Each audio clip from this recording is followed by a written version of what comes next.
So what are you charged with? That's a really good question. I'm charged with being the head of an organized criminal group, which is in charge of recruiting girls to make TikTok videos to steal the money from the TikTok views. Recruiting girls to make TikTok videos and stealing the money. So it's really a financial crime? It looks that way, and it's very interesting because the girls who they've identified to add to the file are saying that we're not victims of anything and this isn't true. But the state believes it's true, and the state thinks that I, as a 35-year-old man, woke up. I was already extremely financially successful. I was already a father. I was already very well known. I had no financial motivation. I have no criminal record. It's not my personality profile, but I woke up at the age of 35 and decided to make girls do TikTok to enrich myself with the pennies that I would earn from TikTok views.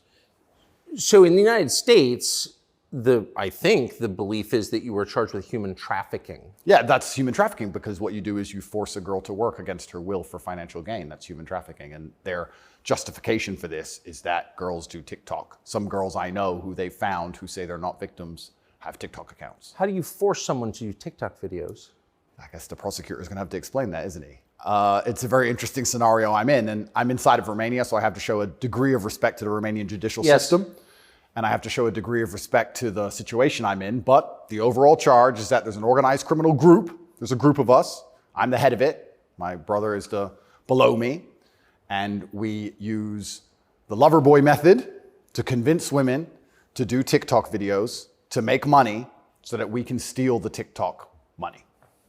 So there's just to be clear, you are not accused of pandering, of pimping, of forcing women to have sex with anybody. No, not forcing them to have sex, not restraining their movement, not stopping them from living a full life, but the fact that we are somehow convincing them to have TikTok. Very interesting. I don't think... But there's no actual...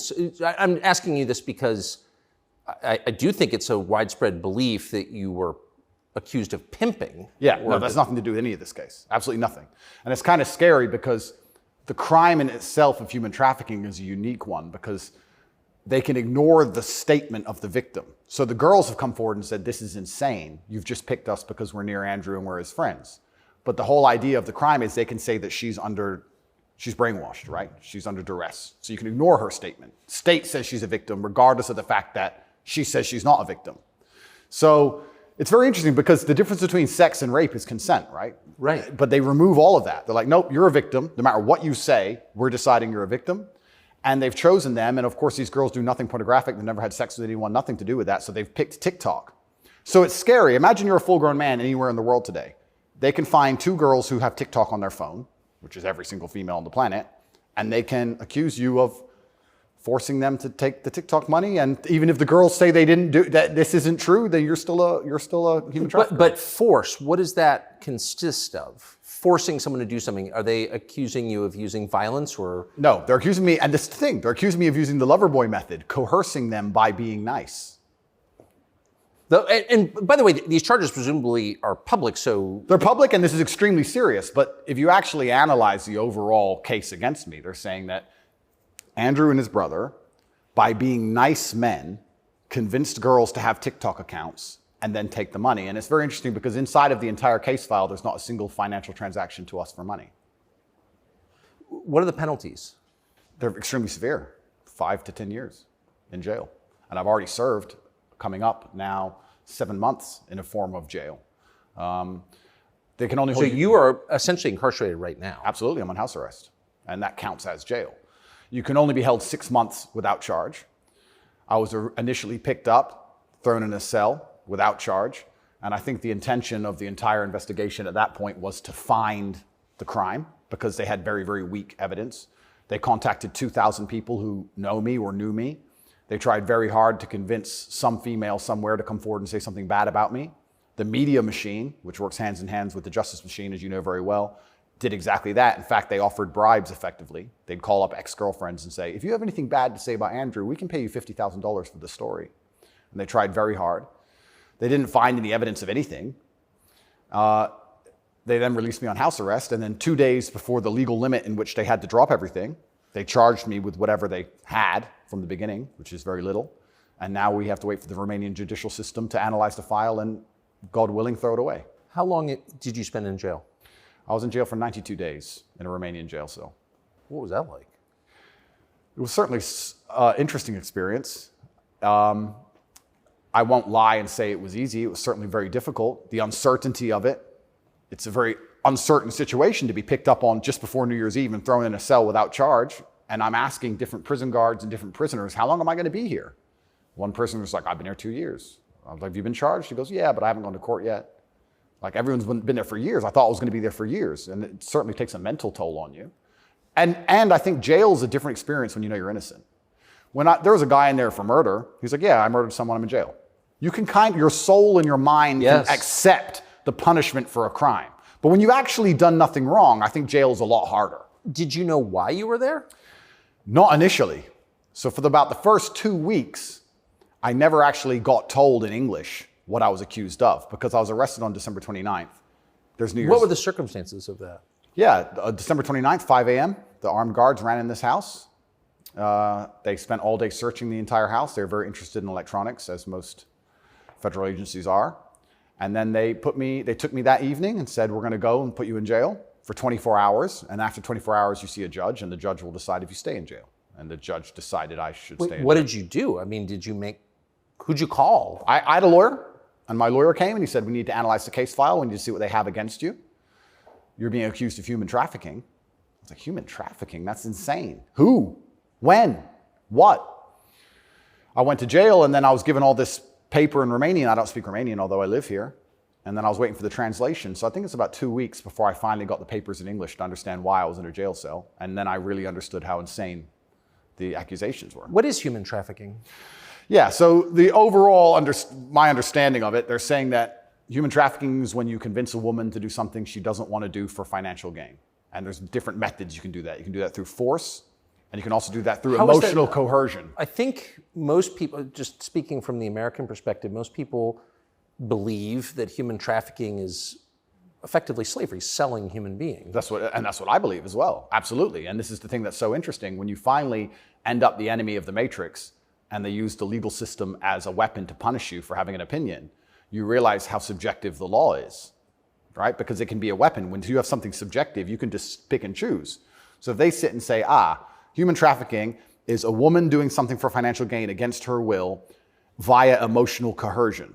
Well, he knows these two girls, they have TikTok accounts. Emotional coercion? Convincing her.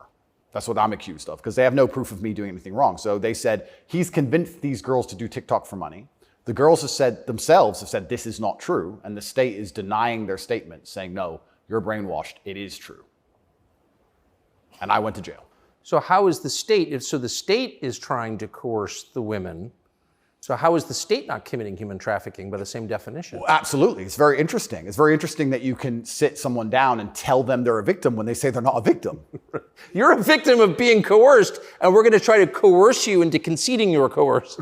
Exactly. It's a very interesting scenario. And okay. Yeah, and it's a very interesting scenario. And it's up until this point, no judge has looked at the evidence of the case. So up until this point, I've been to court a bunch of times. But the only reason I was in court was to discuss my preventative detention. So under Romanian law, if you being free can impede the investigation, you should stay in jail. So the judge agreed that, yeah, maybe if he's free, he can damage this investigation because they're trying very hard to get something on this guy. So I've done a bunch of jail time. And now it just begins. The judge is going to look at the case. And like I said, God willing, I still have enough faith in the Romanian judicial system that she's going to look at this and go, this is not a crime. Or you're aware of the media coverage of this, however. So you're in jail for 90 days or more, and the rest of the world is talking about you. Do you know what they're saying? They're saying very heinous things, and I would hate to come across as a conspiracy theorist, Tucker, but I kind of have a feeling that this might be something to do with my influence and an attempt to slander my name. Perhaps I'm crazy. But the fact that they chose such a heinous crime, and they reported it so heavily, and they won't shut up and keep repeating basically a slander attack day after day after day. Also considering the fact that other people who genuinely commit heinous crimes have far more favorable press coverage. But I don't want you to think I'm a conspiracy theorist. Please, Tucker, I would hate for you to come here and call me crazy. Yeah. But something very strange about it, and I think when Jeffrey Epstein's friends call you immoral? Yeah. The goal of it is certainly to slander my name, and I like to see it as a litmus test. I like to see it as an intelligence test. Anybody who wakes up and looks at me and goes, he's a human trafficker because of TikTok, they're fully gone. So, but from the West, just to defend the average news consumer in the West. Sure. Andrew Tate, kind of an outlaw. Yep. Lives in some palace in Romania, wherever that is. Yep. And Romania sounds like the kind of place where human trafficking is like the main industry. A lot of it happens here. That's what's so crazy about it, right? What's so crazy is if they really wanted to find a human trafficker, I think they could probably do it quite easily. But they managed to get me. That's certainly the perception. But it's one of those charges that kind of sells itself. Oh, absolutely. And it doesn't matter if you're found guilty or not, right? You're a human trafficker forever. And but I do think that public consciousness is changing. I think with things like there's been some very large court cases recently involving some very famous people in which women were caught lying, trying to slander men's names for rape and these kinds of things. And I don't think people believe it anymore. But that scares me to a degree, because I think that the typical weapon, the standardized playbook, is now failing, and I don't know what the new playbook's going to be. It's almost like better the devil you know. That you're too famous, you're too successful, we don't like you. Call him a rapist or a human trafficker, put him all over the news, slander his name, try and wreck his life. Now that nobody believes it, what's the next move? What are they going to try next? Wouldn't it just have been easier to commit like a massive financial crime and defraud people of billions, come up with like a fake cryptocurrency, call it like, I don't know, FTX, or just give a name to it. Yeah, something random. You know, steal billions and get your parents involved and buy a bunch of real estate in the Bahamas, and then like you'd be sort of a hero, right? Oh, absolutely. And I would have certainly made a lot more money than TikTok, because I don't think TikTok even pays you for views. And if it certainly does, I never got a single transaction from it. So it's a very interesting scenario. But if I was accused of a financial crime, my name would not be slandered. So no, of course. Well, of course not. You have the presumption of innocence. So just back to the jail thing. So you're in with your brother. At the beginning, I was not, but towards the end, I was. Yeah. What did you do all day? It's a good question. I looked at the wall, stared at the wall, smoked cigarettes, lots of push-ups, read the Quran. You smoked cigarettes, did push-ups, and read the Quran. Basically, yes, and certainly had some introspective moments. Tried my best to get out, tried my best to via my small phone calls, understand what's happening in the outside world. Tried to make sure that the people I love and care about are taken care of, because I'm the man of my family, and I'm also the man of quite a large, I wouldn't say empire, but life. And there's a whole lot of people who rely on me. You know, you have staff and families, you have children and families. I know the feeling, yeah. So when you're plucked from that, it's kind of strange. You're in jail and you're concerned for yourself, but your primary concerns are also all your duties as a man. I have duties as a man. I don't want children to starve. You've got a whole tribe. I've got people to pay. So it was very, very frustrating, constantly trying to make sure everybody else was okay and feeling helpless. That's what hurt me the most.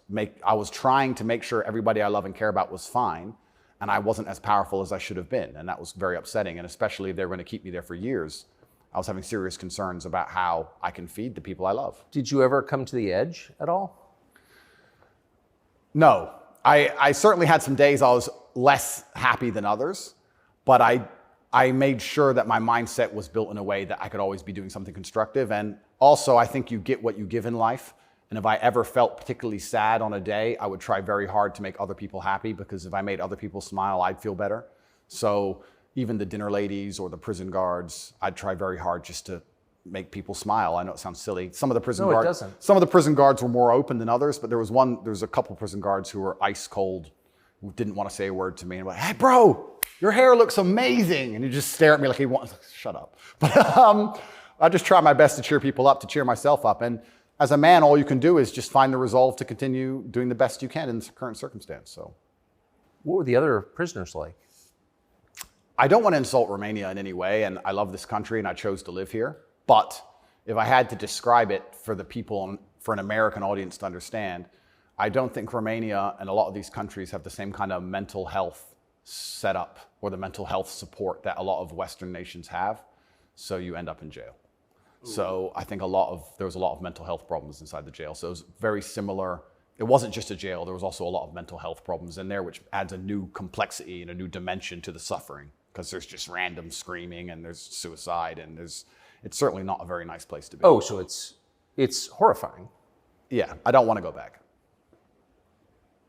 you hear the phrase Romanian prison, and it sounds tough. So it was what you would imagine. It is, and when this process is over, there's a lot more I will say, but I will say the staff were very nice to me, and I want to make this clear. I want to make it very clear that all the staff in the jail were very professional and very nice to me. I would almost say that they believed I was innocent and they understood that I didn't belong there. There was a semi-apologetic vibe to the way I was treated by the guards, if that makes sense. Yes. They understood very well. I don't think anybody, like I said, with a functioning brain believes that me at the age of 35 decided to steal TikTok money and ruin my entire life without financial motivation to girls who say they're not victims of anything. I don't think anybody with a brain... Well, the fact that you're not accused of a sex crime or of violence, which I think most people don't really understand. Yep. And they can look it up. Yep. I mean, but you're not actually accused of rape, Correct. selling anyone, Correct. pimping. Correct. Okay. That right there raises a lot of questions. Well, yeah, and this is the thing that's so interesting because I'm accused of using a method of human trafficking called the lover boy method. So how that would traditionally work is a man would meet a girl, become her boyfriend, take her to another country, turn her into a prostitute, say I love you, like pimping. Of course. But they're saying, because all my conversations with these girls are very nice, they're saying that I use the lover boy method to convince them to do TikTok. And once again, I never made a penny from TikTok, and I have no interest in girls' TikTok's accounts, and I've never made any money from TikTok in my life.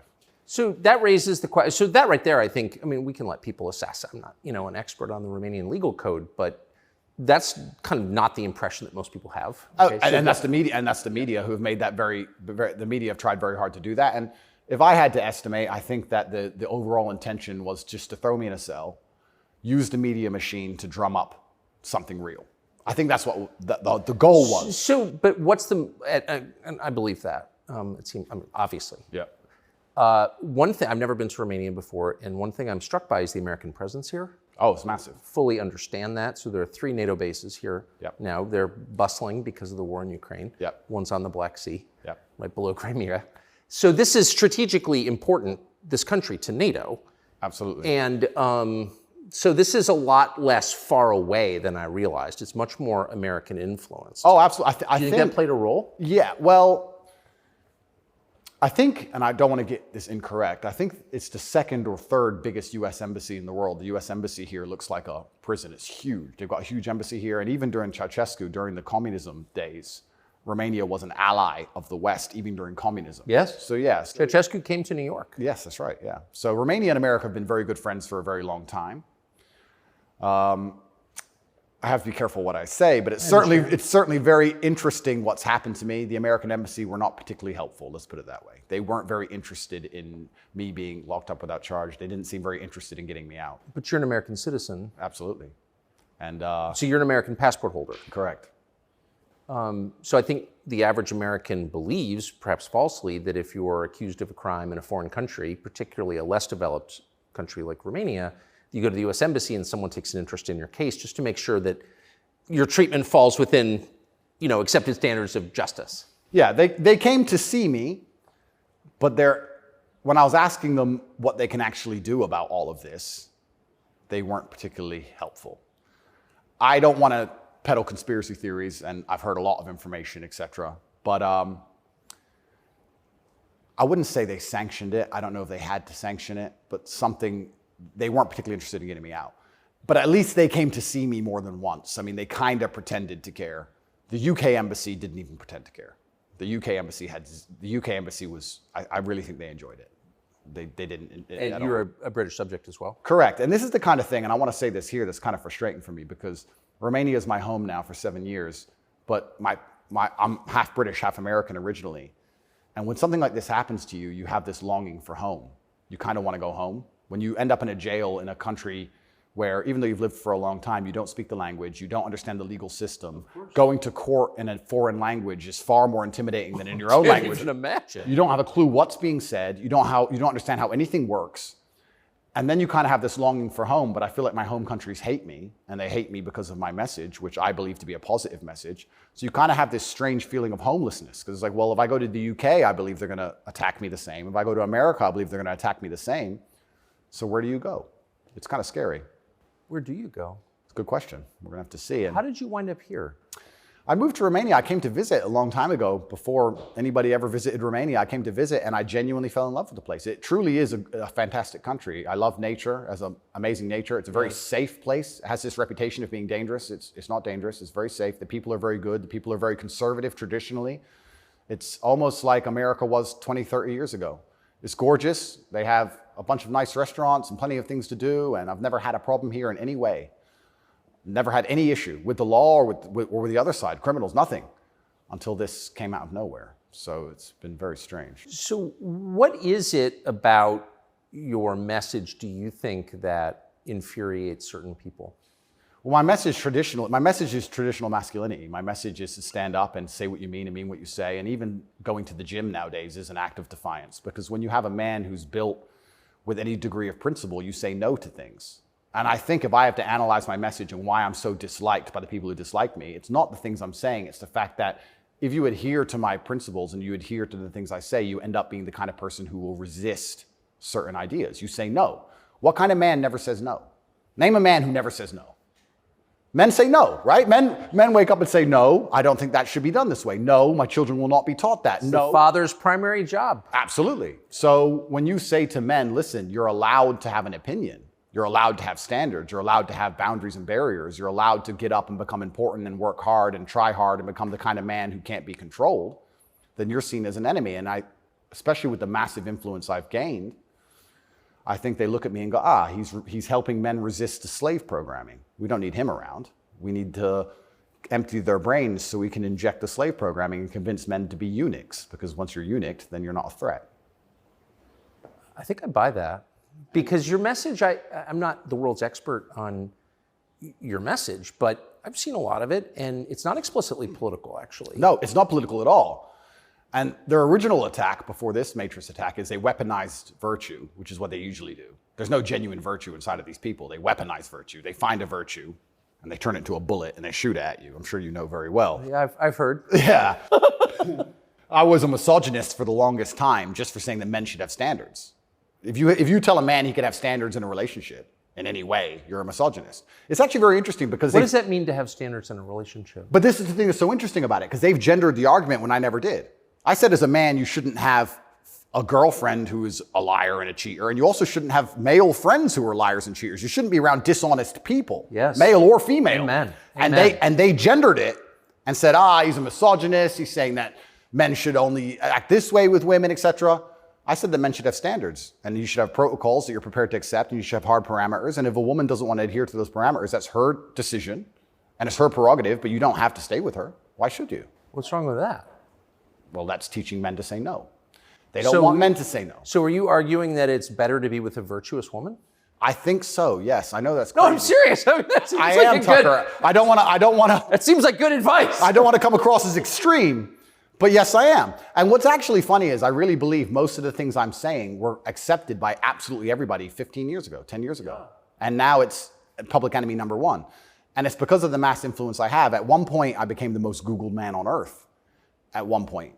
And it's a scary situation I'm in. But if you're arguing that it's really important for a man to find a good woman, a decent woman, an honest woman, that's the truest thing that's ever been said. I Absolutely. mean, that's the most important thing any man can do. I mean, I can just tell you firsthand. Oh, thank you very much. Married 32 years, that's the most important thing. And you think saying that angered people? Absolutely, because I'm arguing the only way to do that is via masculine excellence. I'm saying in the world we live in today, it's hyper-competitive. And if you want to be the kind of man that has the choice of women to choose a good one, you need to be an excellent man. It's no longer acceptable for you to just be an average Joe or below average.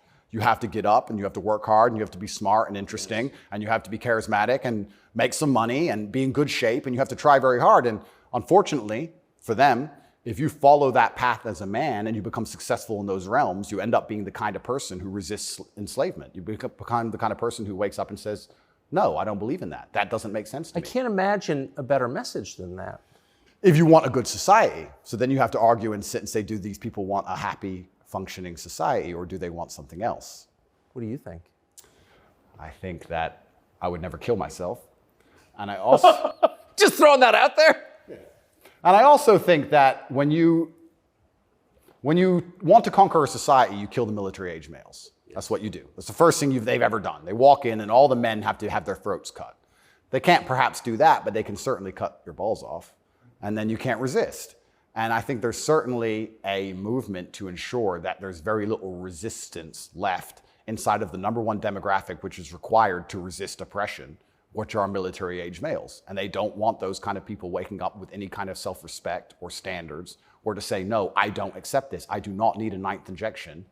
They don't want that. They want you to sit and say, I don't need it, but the news said so, oh well. So in the one interview that you and I did, you had a line that I've been thinking about ever since. I thought it was so interesting. I never thought of it before. You said that a lot of people went along with the vax, Yep. and that you didn't judge them because facts change.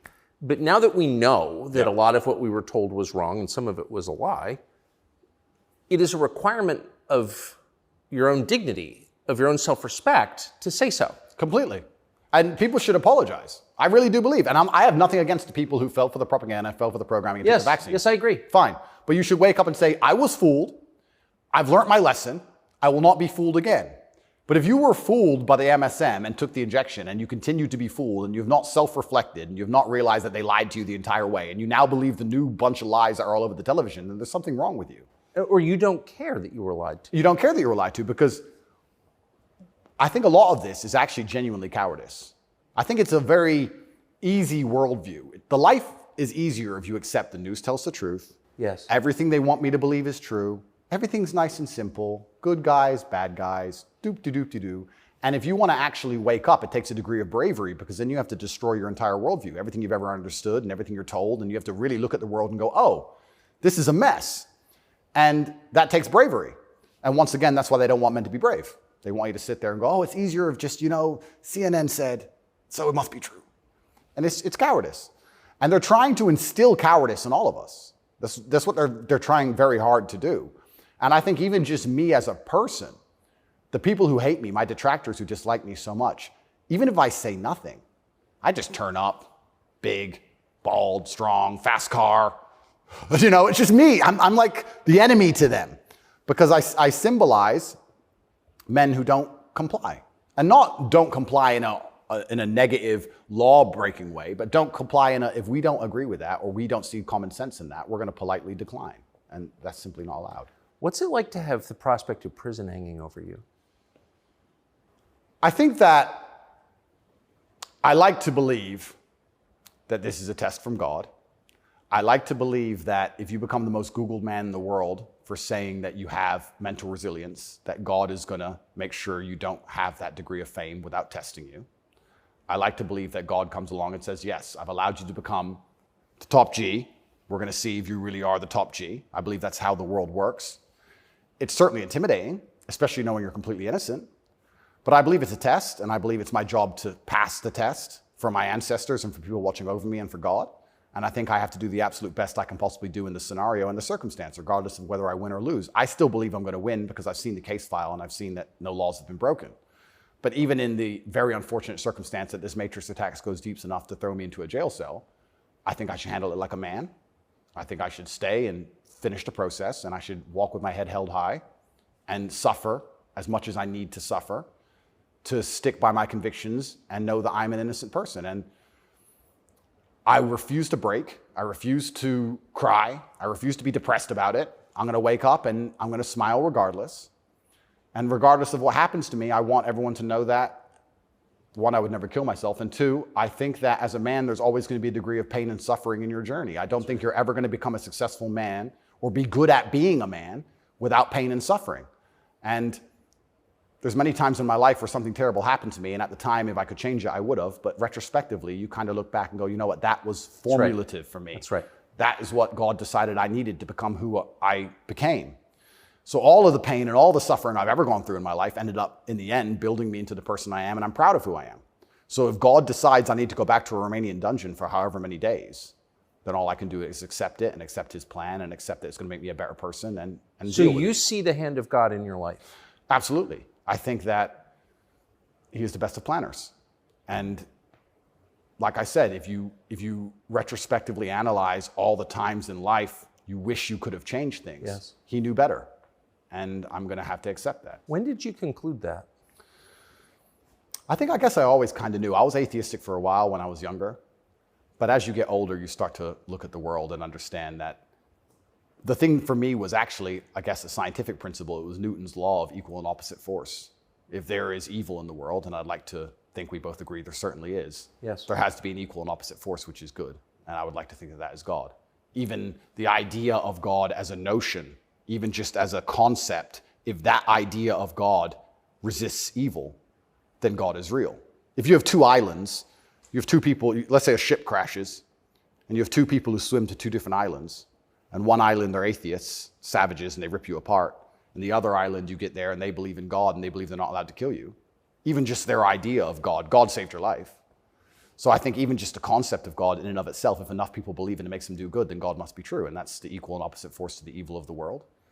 And this is how I view it. So I don't see how anybody with a conscience cannot believe in God anymore. That's such a profoundly different worldview from the one that we're presented with, I think. Yeah. Do you think that's maybe the division in the West between people who see those forces at work and those who don't? I think the West is actually split between people who think and people who don't think at all. I think the people, there's no such thing as these two opposing worldviews. I think people believe there's worldview A and worldview B. I disagree with that. I think there's worldview A, the good guys, which are primarily people who do believe in God, do have parameters, do believe in standards, do believe in self-respect, do know how to say no. And there's worldview B, which changes day by day, based on what they're told, which means they have no real worldview at all. They just repeat. And they have no standards and they have no parameters. There's nothing you can tell them that will make them wake up and go, that's wrong, because they have no inherent morality. So you can literally, you can say bestiality is accepted and encouraged now. It's good for you because for climate change. And they'll sit there and go, oh, for climate change, oh, well, off we go. And they'll just do it. So I think you have a camp of people who think, and you have a camp of people who repeat. And I don't think there's actually the opposing side to the good, I don't think function as a thinking populace at all. I think they simply repeat. It feels like the conflict between those two groups is getting more intense. It's certainly getting more intense. And it was interesting for me because, and I want to be an optimist, but I lost so much faith in humanity during COVID. If you would have told me how COVID would have gone down before COVID, I'd say, no way. We're not that bad. I thought the people aren't that dumb. But when I experienced COVID, it's actually scary. You see how the Nazis managed to do what they did. You see how they managed to put people in concentration camps. You see it. And I had a very unique view of COVID because in the first days of COVID, when people were falling over in China and the Italian hospitals were overrun, at the height of the panic, when most people believed, because it was the very beginning, early stages, my brother and I had a very logical conversation and said, we're two military-aged men in very good physical condition. If we die of this, the world's over. If it can kill us, it's zombie apocalypse. So why are we going to live in fear? So we found the only two countries that were open, which were Sweden and Belarus. We had just been to Belarus. This is before the Ukraine war. We'd just been there. We decided to try Sweden. So for the first 3 months of COVID, during the height of lockdowns, when Florida was closed, when it was I remember. Yeah, when it was the craziest lockdowns globally, me and Tristan are in Sweden in absolute freedom. They had no restrictions, no masks, no vaccine passports, no social distancing, nightclubs are full, restaurants are open, perfectly complete normal society. Nobody talks about this anymore. Nobody talks about, wait, Sweden never did a thing. Everything functioned perfectly fine the entire time. And they don't have it. Where's their where's their their winter of severe illness and death? Yes. They never had one. It's a cold country. Never had one. So we were living in Sweden, living completely normal lives, seeing the internet and seeing this insanity. And we're like, well, surely if we just put up a few videos of us partying in Sweden in nightclubs, this will wake people up. People ignored their own eyes. That's the scariest thing about everything, is that they can get to a level where, with the media machine, where people will genuinely ignore their own eyes. I don't understand how you can get people so brainwashed that they will see that the sky is blue, and then they'll watch that the sky is green, and then they'll look at it again and go, the sky's green. It's crazy to me, but COVID proves they can do that. And that's why the war is getting so intense, because the principled people are saying, how can you still believe in the things that you're saying? Here is all the logical, empirical evidence that that is a lie. But these people are ideologically brainwashed, and they don't want to take enough. They don't have the bravery it takes to wake up and accept that they're being lied to. So they'd rather just, to the end of time, repeat what they're told. And it becomes more and more intense as it becomes more and more ridiculous. That's so scary. As it becomes more and more ridiculous, the more intense both sides get. Yes. Right? So what the future holds, I'm not entirely sure. But I like to believe, even my current charges, I found solace when I was in jail, that the thinking people are looking at this going, something about this doesn't seem right. Well, I mean, it is a little bracing. I mean, when I discovered, I was sympathetic to you already. Yeah. But, a man's accused of human trafficking. It's worth finding out what he's accused of. Sure. And when I discovered that there was no actual human trafficking charge, that's not actually human trafficking. I don't care what you call it. Yep. You weren't buying it, even accused of buying and selling anyone. Then the next conclusion you inevitably reach is they don't like the guy. They don't like his views. It's fine. They're going to send him to jail for that. Yep. That does seem like an escalation. Absolutely. But if they don't like your views and you're inspiring millions of people to resist slave programming, you become a threat. Like, they discuss me. But you can't send a guy to jail because you disagree with him. You shouldn't. But even before I went to jail, the members of parliament in the UK were talking about me and what a dangerous role model I am for young boys. So they launched this initiative inside of British schools to ban me. My name can't be said inside of any British school. And members of parliament were standing up in parliament saying, Andrew Tate is dangerous. He's encouraging young boys to have misogynistic views, because I'm literally telling young men to go to the gym and to stand up for themselves and believe in themselves and believe in something. And by extension, you look at some of the sexual education books these children are being given, which I believe at age 9, I don't think a child needs to learn about anal sex or any of these things. Probably not. Yeah, probably not. So they're pushing that to the children, but I'm banned. Well, they're also pushing weed and video games on boys. Oh, completely. And you can listen to rap music about killing people all day long. And there's a whole, and Lil Nas, he can have sex with the devil in his music videos. That's fine. But I'm dangerous for saying go to the gym. And once I realized what was scary to me is, I said this to my brother. I said, once the parliament's discussing you, you're basically considered a national security threat at this point. You're a threat to national security at that level. And then all bets are off. Right? What about the UK? So the UK has become more authoritarian than anywhere in the Persian Gulf. Correct. How did that happen? Yeah, and it's, like I said, it's very interesting because people still, the people in Camp B who don't think, a lot of them believe that the law is fair. I've had people say to me, oh yeah, what they're doing to you is garbage. You need a lawyer. So yeah, I do need a lawyer, and I do have a lawyer. Thank you.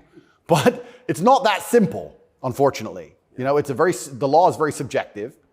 And if they want to attack you with it, they're going to do a very good job of attacking you with it. And that's what the UK does. The UK have these laws which are extremely subjective, and they can use it as a weapon to basically silence anyone they decide. But or why? hurt anyone they decide.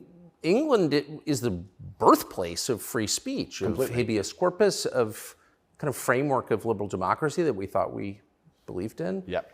And now it's a country where people are arrested for praying. Well, what happened? Good question. And there's a saying that I heard, and I don't know who said it, but he said that a sick country adopts laws like a dying man will try medicine. And I think that the UK is failing in real time. If you look at it in any metric, whether it's living standards, whether it's crime rate, any metric you can measure the success of a country by, it's fallen off the cliff. It's becoming more and more expensive to live there. The education system's gone down the pan. London is the stabbing capital of the world. You're not safe to leave your house. So their answer to this is just more and more and more laws. And unfortunately, as they do that, they're not even intelligent enough to actually attack the people who are doing genuinely bad to the world. They just make more and more authoritarian laws, and they end up using them to attack the people that the government doesn't like. And I ended up being one of them. And I think Europe in general has problems. If you look at France as we speak, I think it's on fire, isn't it? Most of it? It is. Yeah. So they have issues, and their answer, what's a government's solution to anything? Law. What can a government do? No matter what. But they're not laws that are aimed at fixing the problem that's right in front of them. No, they're laws aimed at fixing the person who's talking about the problems. So why don't you get rid of the guy who tells everybody? Isn't that easier? Tucker?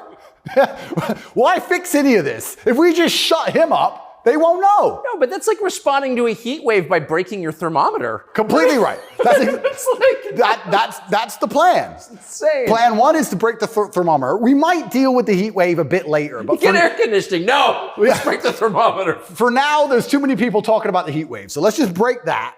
And then later on, maybe when we have time, we'll do something about the actual issue.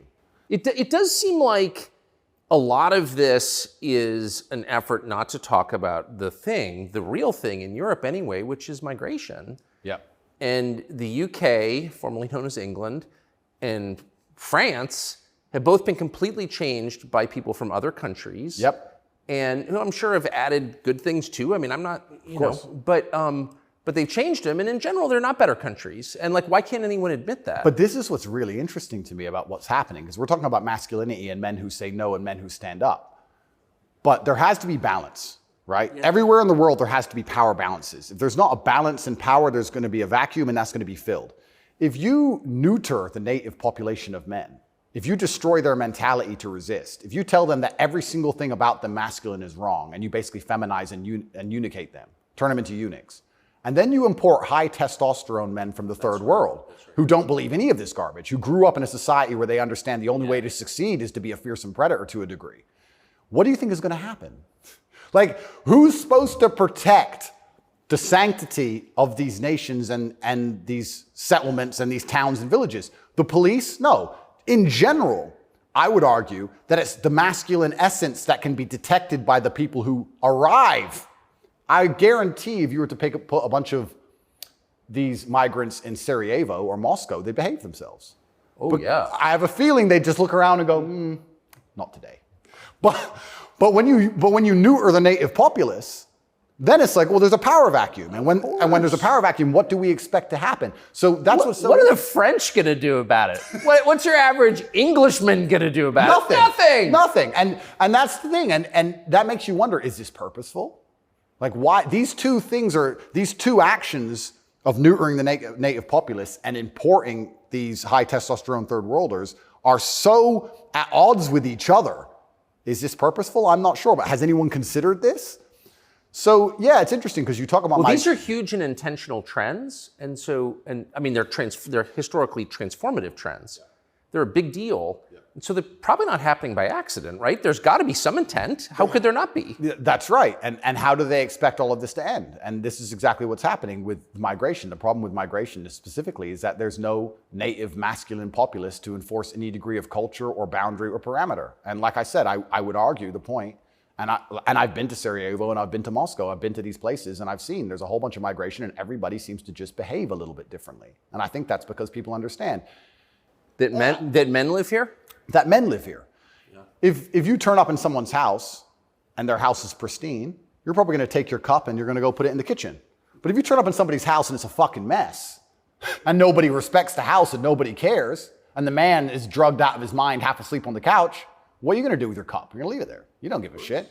If you turn up to the Western world and look at it, then you're going to hit on his wife. Absolutely. So what do we expect to happen in these scenarios, right? And it is purposeful and it is scary that even me just telling men to go to the gym is seen as an act of defiance to the point where I have to be punished. I must go to jail. I must be silenced. Thermometer must be broken. If at the end of all of this, no matter what happens, do you plan to stay in Romania? I love Romania. I love this country. And if I am found not guilty, I will stay in Romania, yeah. I will still stay here. I don't believe in running away. I also believe, and perhaps this is... Yeah, I didn't even want to ask you that because you've got a legal case pending, but I mean, presumably you're rich enough to run away when you haven't. Correct. I'm not going anywhere. I think if I was anywhere in the Western world, this would have happened to me. I don't think this is Romania's fault. Let's put it that way. I don't think this is Romania's fault. I think if I resided in Switzerland or France or Italy, the same thing would have happened. Yeah. From knowing what I know.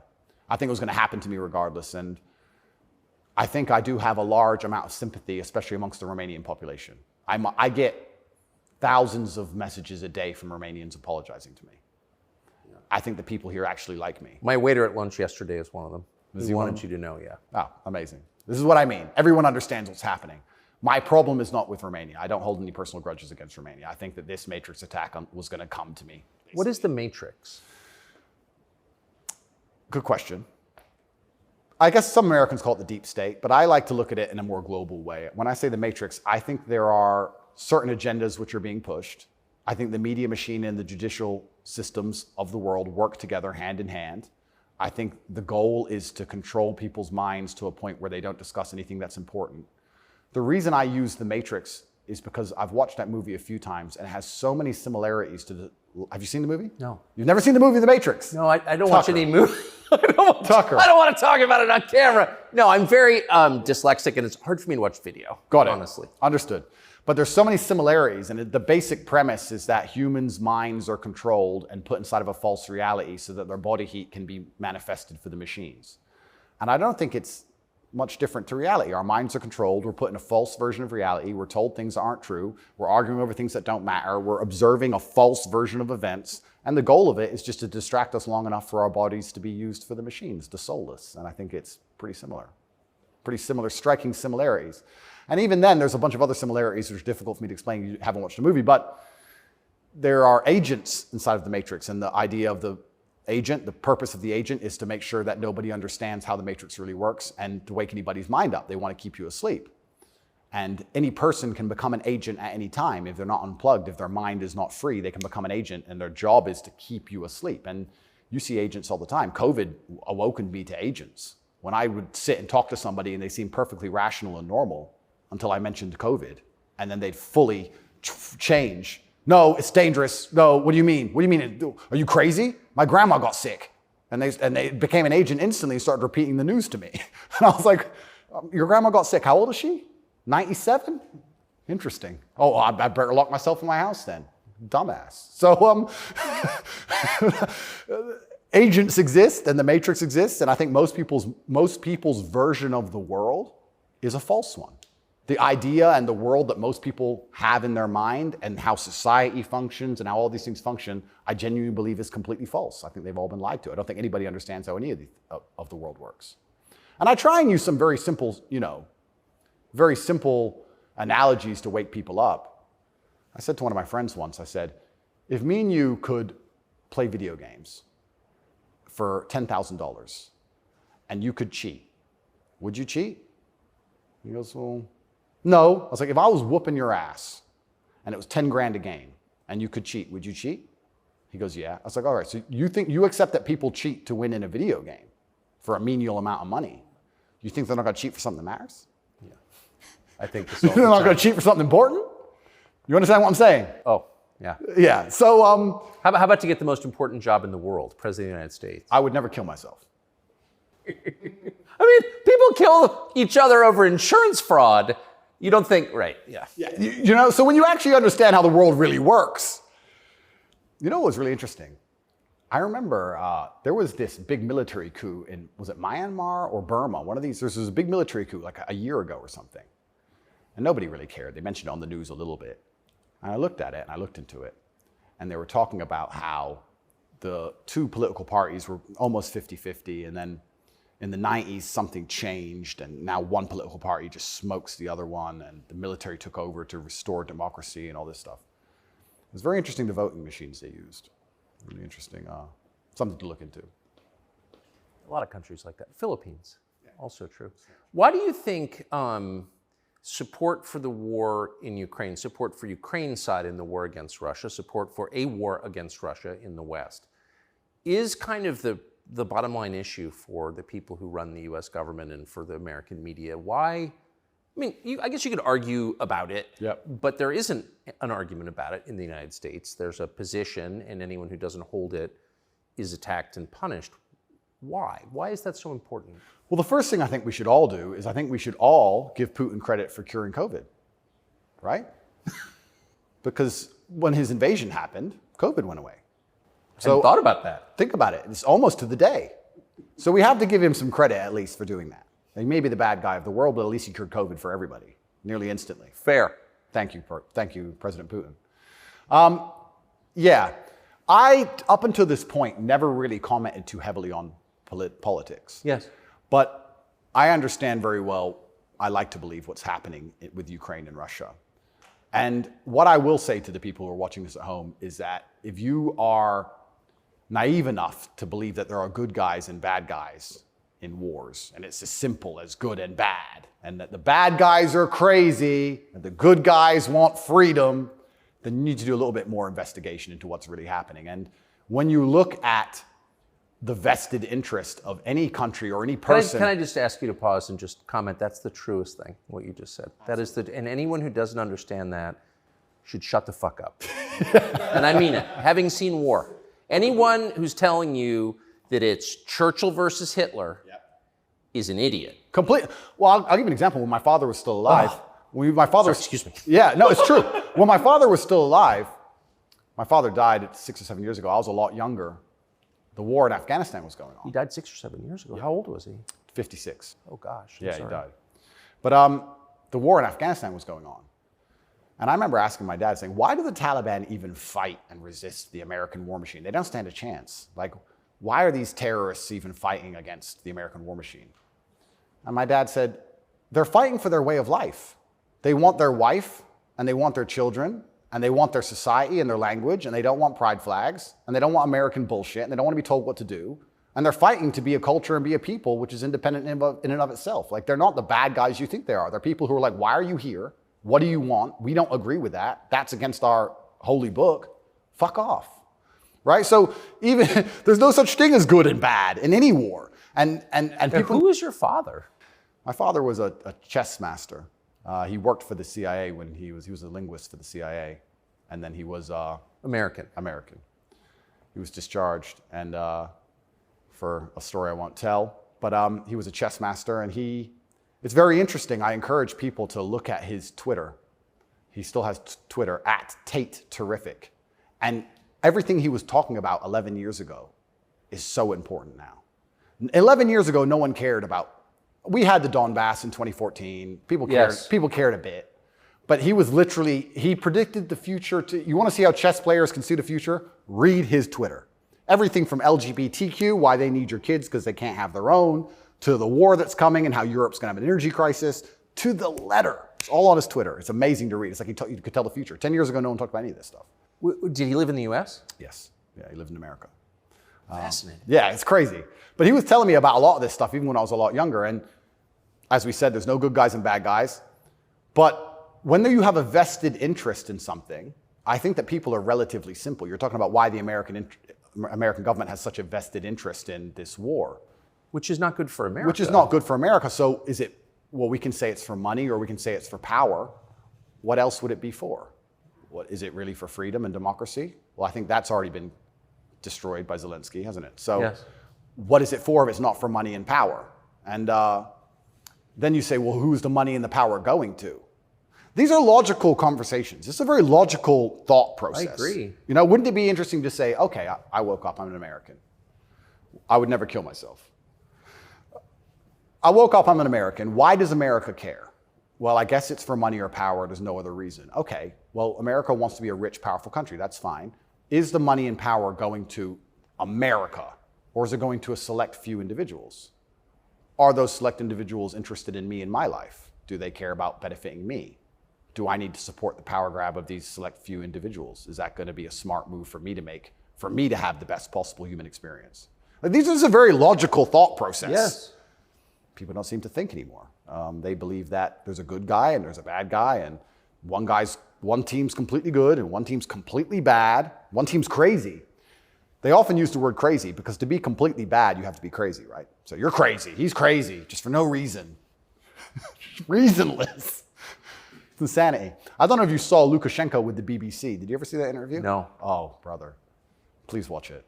The way he destroys the BBC. I thought I did the best job, but I take second place. Amazing, amazing. But and you just have to be critically thinking. And then after you're critically thinking, you have to be brave enough. And this is the real pandemic of the world, is cowardice. You have to be brave enough to look around you and realize, everything was a trick. Everything was a lie. But why not be a coward? I mean, it's just a lot easier, right? Well, it used to be. This is the thing that's interesting. I would actually argue in the 1950s and 60s, if you were to agree with every single narrative and obey every single law and do exactly what you were supposed to do and pay your taxes, etc., you'd at least get a wife who respected you. You'd at least have children who could go to school without being indoctrinated to a degree. Yeah. You could have a nice house. You could have a pickup truck. You could have a pretty good life if you just followed the rules. Yes. I don't think that's true anymore. I think that if you are a man especially, and this is what I talk about masculine issues. If you're a man who was born and you decide to do exactly as you're told, you're going to end up depressed, in debt, working a job that you hate, with a wife who doesn't respect you, with kids who don't listen to you, in a house you don't own, until she leaves you, and then you contemplate suicide a while, and maybe you might find some purpose towards the end, enough to survive and pay your taxes, and then you're gone. I don't think a man who just follows the programming is going to find any happiness. But they don't care. Why would they? They have no interest in masculine happiness. This is another thing that's very interesting. They talk about men's mental health all the time, especially in the UK. I'm not sure about America, but in the UK, they have this big drive for men's mental health, saying that men commit more suicides. Men a lot more. Because it's hard to be a man. We commit more suicides, we're more depressed, we have all these mental health problems. I come along, I genuinely get thousands of emails a day saying I'm helping men's mental health, but no, can't help it the way Andrew wants. You can't tell them to go to the gym and stand up for themselves and have pride. What kind of man's going to have a solid mentality and not have mental health issues if he has no pride? That's part of being a man. Part of being a man is proud of yourself. If you wake up and you're not proud of who you are and how you look and the things you say, how are you ever going to have a solid mentality? So when I teach things that genuinely help men's mental health, that's outlawed. No, you're not allowed to do that. Instead, you have to take our version, which is to pretend to care about men's mental health, but not give a shit. Give them a life they know they're not going to enjoy, pay taxes, and die. And men are the backbone. And medicate them. And medicate them. Medicate them long enough to keep working. The same way as we medicate farm animals. Just a bunch of injections. Yeah, just keep them alive long enough to get the milk. Milk's gone. Chop the head off. Boom. They need to put you in prison. They're trying. Yeah. I can see why. They're trying. And it's scary. A lot of people, but then what do? Do I just shut up? No. You don't think so? No, you can't shut up. I mean, because in the end, your self-respect, your dignity is the only thing. That's right. And this is what people don't understand. People say, Andrew, why are you fighting this war? And they don't understand that war is certain. You either fight war against injustice and you fight war against the things you know that are wrong and you feel good inside of yourself, or you accept the slave programming and fight a war with your own mind. You have to fight something. Yes. I can shut up and believe what I'm told in the news, but then why am I so unhappy all the time? Why am I depressed? Why does my life suck? Why does my woman ignore me? Why do my children not respect me? You're fighting a war, then you're fighting a war with your own mind. I'd rather have all of me on side and fight against what I know is genuinely evil. You can't escape the battle. The battle's here for all of us. So I've made my decision, and that's why I can't be quiet, because you just said I would lose my self-respect, and I'd lose my dignity, and I don't think I can function that way as a man. And I don't think any man should be able to function without self-respect and dignity. The reason men died on the Titanic was for self-respect and dignity. They went into the icy cold water and died because they would feel honorless if they jumped on the boat and left the women to die. That's right. So when you have self-respect and dignity, you have a hard parameter, and you'll do things which are deemed crazy or insane because you believe in them and you stick up for yourself. And that's why they don't want men to have self-respect and dignity. Rather be a free man in your grave. Absolutely. So I can't be quiet, and I'm going to say what I believe is true. And I genuinely believe I'm helping the world. I think that any young man who is a follower of mine, I will argue there's no influencer on the planet besides me who is genuinely benefiting their life. I know you're not big on the internet. I look at these other streamers and these other influencers. They play video games all day. They smoke weed on stream. They talk garbage. It's a bunch of drama back and forth like girls. I'm the only influencer or streamer who's genuinely talking about making money, because you need to have money to escape the matrix. It's very hard to resist enslavement when you have to pay the bills. Getting physically strong, because a strong body is a strong mind. Standing up for yourself. Self-motivation. All these things. I'm talking about genuinely positive things. Very few people are. And I think that is an extremely important message that needs to be told. And I'm not going to stop doing it because I know I'm genuinely helping the world. And they're going to try and punish me for it for the rest of my life. I think this is just beginning. And I think when I beat this case, which I believe I will beat, I think something else is going to come. And it's kind of scary because I am a little bit afraid and a little bit intimidated by the incompetence of my enemy, because their standardized playbook is now failing in real time. The standardized playbook is the media attack, the lie, and it's not working anymore. And it got me a little bit worried about what the next move is. You used to just be able to lie about a guy all over the news and you win, right? But now it's like, shut up. So now what? I don't know. And that's what's kind of scary in my scenario, because nobody's going to believe any of the crap they print about me. Nobody believes it. Nobody believes it. Whenever I do an interview with the Matrix media, nobody believes. They have to turn the comments off because everyone in the comments are just ripping them apart. Well, you do seem very sad on the verge of killing yourself, are you? Absolutely not, really not. I never would. And that's what You said that, I know. I have to keep saying it. I have to keep saying it because it's scary, right? But I believe you get 3 lives. I think they cancel you initially. And then when that fails, they try and put you in jail without a reason. And if that fails, there's only one option left after that. That's right. So I'm in a very scary scenario. But I guess the same as the men on the Titanic just couldn't get on the lifeboat. I just can't stop saying what I believe to be true. If a young man comes to me and says he's depressed, I'm going to tell him how to become a kind of man who's proud of himself. And if that makes him the kind of person that resists slave programming, I'm always going to be public enemy number 1. You've said depression isn't real, or it's not, as the way we describe depression isn't accurate. What do you think of depression? When I say depression isn't real, that really upset the world, especially the liberals, because they all live on medication, right? When I say depression isn't real, I'm saying that because I don't believe in things that can take away power from me. If I believed in depression, I would have been depressed in jail. But I can't be depressed if I don't believe in it. If you don't believe in ghosts, how can you be haunted? You have 2 people in a haunted house. One believes in ghosts, one doesn't. There's a knock in the night. One wakes up, calls an exorcist, is terrified, looks for a ghost. The other guy doesn't believe in ghosts. Knock in the night, goes back to sleep. It's the belief in the ghost that gives it the power. If I don't believe in depression, I believe in feeling depressed. Sure, we're humans, we have emotions. Sometimes we feel depressed, sometimes we feel happy. I don't believe in the idea of becoming a depressed person who has depression. I don't believe in that. I don't think that's possible for me. So if I don't believe in it, how can it happen? I don't believe in depression. So why would I not adopt the mindset that makes me the most capable predator I can possibly be? Why not adopt the mindset that makes me as competent and as fearsome as possible? If you have to install software in your own mind, why would I not install software that makes me capable of not only driving a Bugatti and flying on private jets, but sitting in a Romanian dungeon covered in cockroaches? I need to be able to do all of it. So why would I believe in something that made me incapable? I don't believe in depression because I think that even the belief in and of itself, when you feel depressed, you'll start to consider, maybe I have depression. Then you go see a psychiatrist who tells you have depression. Then they want you on pills. It's the belief that goes down the spiral. If I feel sad, I go, I'm depressed today. I'll be fine tomorrow. So why, I suspect you're right, or what you're saying is pointing toward truth. That's my personal view. But even if I disagreed with you, I disagree with you. Why is that so offensive, what you just said? Well, that's what's interesting, because when I said depression wasn't real, the number of people who would attack me defending depression, this is what I didn't understand. Right. You say depression isn't real, but depression's ruined my life, and it's super real, and it ruined my life, and I lost my marriage. I'm like, if I told you it wasn't real, you should be coming to me saying, tell me how it's not real. Please help me with my depression. Why are you trying to convince me that it's real? Why are you sticking up for it? And why are you defending depression? And why would I adopt the thinking of someone who's sad? Why would you're going to convince me to take your worldview. You just told me your wife left you, you're fat, and you want to kill yourself. And you want me to sit here and go, with my perfect life, and go, you know what? I want to think like this guy. You're out your mind. I don't believe in it. And because I don't believe in it, it's made me the kind of person who can't become depressed.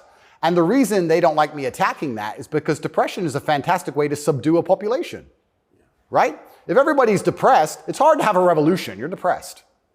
Oh, they've locked us all in our houses. I don't want to go outside anyway. I'm sad, right? So depression's a fantastic tool of population control. They have no problem with you being depressed. They have a problem with you being the opposite, principled and energetic. No, you don't want principled, energetic people. That's a problem. A bunch of depressed people, easy. If you had to invade a country, would you rather the opposing army be principled and energetic or depressed?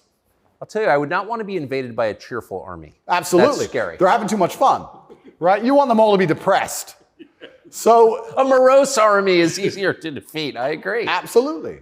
So depression is a defended idea. You're not allowed to even talk about it. You're not allowed to help people get out of it, right? They like the idea of a depressed population. And this is what I say to people. Now, I'm not stupid. I understand like PTSD is real. I understand mental health is real. I'm not saying that, but I say if you're an 18-year-old boy or 18-year-old man and your life is pretty much okay, bacteria didn't steal your eyesight, which could have happened. You never had a car crash and lost both of your legs, which could have happened. You're actually very fortunate. And you wake up and you say, I'm depressed. I think you're an idiot. I don't think you're depressed. I think you've been psyoped. I think you feel a little bit of depression, and you can fix that by changing your life. I think if you became rich and strong and smart and successful, and you worked hard, and you dedicated yourself, and you were motivated, and you tried your very, very best to become excellent, you probably wouldn't feel depressed anymore. which means it's not a disease, is it? So why would you, the only reason you're even saying you have depression is because you believe in it. So you're arguing for cause and effect. You're saying if you live a certain way, you're going to feel a certain way. Absolutely. And I also would argue that I think we've evolutionarily, even though I do believe in God, I think that we've designed ourselves and the human has grown into a way where if you feel depressed or sad, I think that's a fantastic trigger or a warning signal to do something. If you were to say to me, Andrew, you have to complete this monumental task. You have to conquer the world. I would say, okay, but I need a emotional motivation to do that. I need to be unhappy having not completed the task. I need to be uncomfortable, right? If you're uncomfortable being out of shape, you'll get in shape. If you're happy being out of shape, then you're just going to stay out of shape, right? So if you feel a degree of uncomfortableness inside of your mind, I think it's just your mind telling you that something about your life needs to change. Yes. You need to get up and change something. Guys would say to me, I'm depressed because I'm fat and I have no girlfriend. And I'd say, no, you have no girlfriend and you're fat and that's why you're depressed. If you go change those two things, you'd probably be surprised that your disease goes away. I had another guy say he was going to kill himself. I said, listen, it's back when I used to reply to my emails when I was smaller. I said, make me a promise, get a six-pack first. Of beer? I said, get a six-pack first, get in fantastic shape, and then do whatever you want. Didn't want to kill himself once he was in fantastic shape. So he did it? Yeah. I have the before and after. I'll put him on Twitter. Kind of interesting that, isn't it? So how are we going to say we have this disease, which is cause and effect? How are we going to say we have this disease where there's something wrong with you as a man, you have a disease because your life sucks? I don't think that's true. I think that your life just sucks and you should change it. And another thing I also preach, and this is another thing that's very important, I also think as a man, because life as a man is pain and suffering, and when I say that, because you're never going to be a good man or good at being a man without pain and suffering. You're going to have to go through a bunch of shit and have a terrible life to become a good man. I think you should embrace that and accept it. And I think that the correct mental model for men to have is a degree of stoicism and not to be too concerned with even how they feel. If I woke up today happy, I would have done this interview with you. If I woke up today sad, I would have done this interview with you. What's the difference? Why put so much importance on my emotion if certain things must be done? I must work, I must train, I must see Tucker Carlson, I must resist the Matrix. You've got duties. I've got things to do. So why are we going to sit around and talk about how I feel if it doesn't even affect how I act? And as a man, it shouldn't, because there's too much to do. And the masculine world is hyper-competitive. This is another thing most people don't understand. Totally agree. It's hyper-competitive out here. All the women want a few men at the top. The Ferrari, you don't want a Ferrari to drive fast. You want a Ferrari because other men want a Ferrari and can't have one. It's hyper-competitive. So if you're competing against every other man for every dollar you make, every girl you see, the house you live in, the car you drive, the life you live, you're not going to be able to compete with the person who performs regardless of how they feel if you only compete when you feel like competing. Right? Because there's men like me out there who will be sad every day and outcompete you regardless. I don't care how I feel. I will still win. And that's the kind of mindset you need to adopt. So when a man comes... You've got a job to do. Stop whining. Go to work. Completely. Yeah, I agree. Completely. Yes. So when men say, oh, but I feel sad. Who cares? The world doesn't care. All the men who are out here to destroy you and take your girl don't care. So why do you care? Like the person who should care least is you. You're the only person who wakes up every day who should have a genuine vested interest in improving your life. Nobody else wakes up and wants to improve your life, only you. So if nobody else cares about how you feel, why do you care? So my argument also for depression is, you're depressed, fine. Have you trained today? Well, that doesn't change what you should do with your life, depressed or not. And I don't say this because I'm an eternally happy person. I say this because I've experienced all ranges of human emotion. I was in a Romanian jail cell with cockroaches crawling all over me as I slept. I never missed a day of training. I wouldn't say I was particularly happy, but push-ups must be done. So they got done. You're very close to your brother. Correct. And you were locked away for part of that with him. And did you have fun at all with him? Yes. I do think there's something inside of men, whereas if you're with your boys or you're with your group of men, there's something inside of us. Totally. And it allows you to make the absolute best of the worst situations. Maybe that's an evolution from war. You know, all the men went to war and you saw all this pain and suffering and you saw heads, people decapitated and you're injured, but then you sit around the campfire and you're laughing. You're laughing. That's right. It's something inside of us. It's like a coping mechanism when you're around men. So when me and him were together, no matter how bad the scenario or no matter what they tried to do to us, part of us would just look at each other like, cigarette? And you find joy in that. And yeah, there's definitely, and that's another thing I think a lot of men are lacking. A lot of men are missing is a masculine support network. I think Buddies. Yeah. You know, you talk to a guy and say, what was the highlight of your life? What was the best time of your life? And they'll say, college football. It's not about the football. It's about the team. Yeah. You know? And I think a lot of that's destroyed as well. Because also it's interesting how everything interconnects. When you destroy honor and principle and the masculine essence inside of men, well, now as a man, it's very hard to have friends. I wouldn't want to have a male friend who had no principles, no honors, and didn't work hard and was always crying about being sad. What do I want to hang around with him for? He's a loser, right? So then your support network's destroyed. And I think that men have always needed that since the dawn of time, and I think that's gone. But they don't have friends. Men, especially middle-aged men, have no friends. Absolutely, because they've been told that to give them all away and do as the wife says, and then she left him. No wonder he wants to kill himself, wouldn't you? No wonder he's depressed. It just sounds like the worst existence ever. And now we're living in a world now, especially, where everything is hyper-competitive, especially the sexual marketplace. Like if you're a 52-year-old, overweight, average income, no fame dude, and you have to find a girl, it's going to be pretty difficult to find a good one. It's going to be very hard. So we're like, of course he's lonely. Then, and his kids don't respect him. They're busy. Like, of course he's sad. Like, it's actually heartbreaking to discuss. It is heartbreaking. It's heartbreaking. But then how do you prevent that happening? Well, then you need to be a man of honor and principle and make sure that you keep your support networks and make sure that your woman does respect you. And a woman's going to respect you when she sees other men respect you. Yes. And they're only going to respect you if you respect yourself. But to respect yourself, you have to be the kind of person who says no. What do you think of porn? There's been some statistics, there's been some studies done. Most men or less men are having sex than ever before. I've seen that. Yeah, and what is that? Well, that's an extension of the fact that masculine virtue is being destroyed. That's the thing that's interesting about all these things. They psyop, especially men, they say, listen, women want a feminist man. Women want a man with no moral principle who would make sure that there's a conversation about who should fight the burglar when your house is broken into, because equal opportunities, equal rights, of course.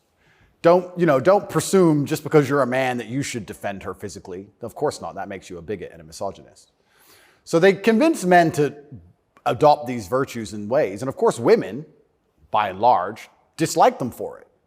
So now as masculinity is plummeted, a whole bunch of men are simply not having sex anymore. And then they become addicted to porn, which is cucking, effectively.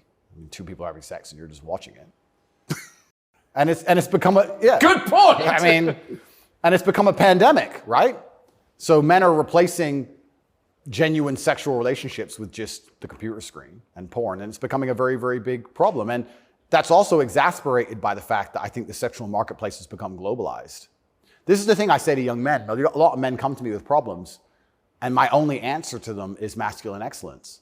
I say that in the world we live in today, being a normal man or below normal is going to be terrible. You have to be an exceptional man because the sexual marketplace, especially, even if you just want to find a wife, is globalized.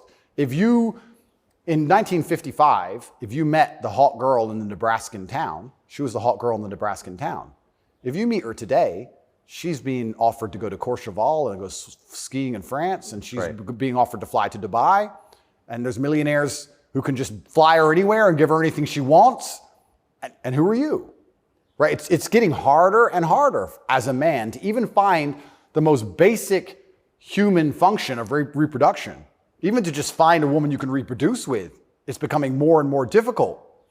You also couple that with the fact that they've destroyed morality in women also.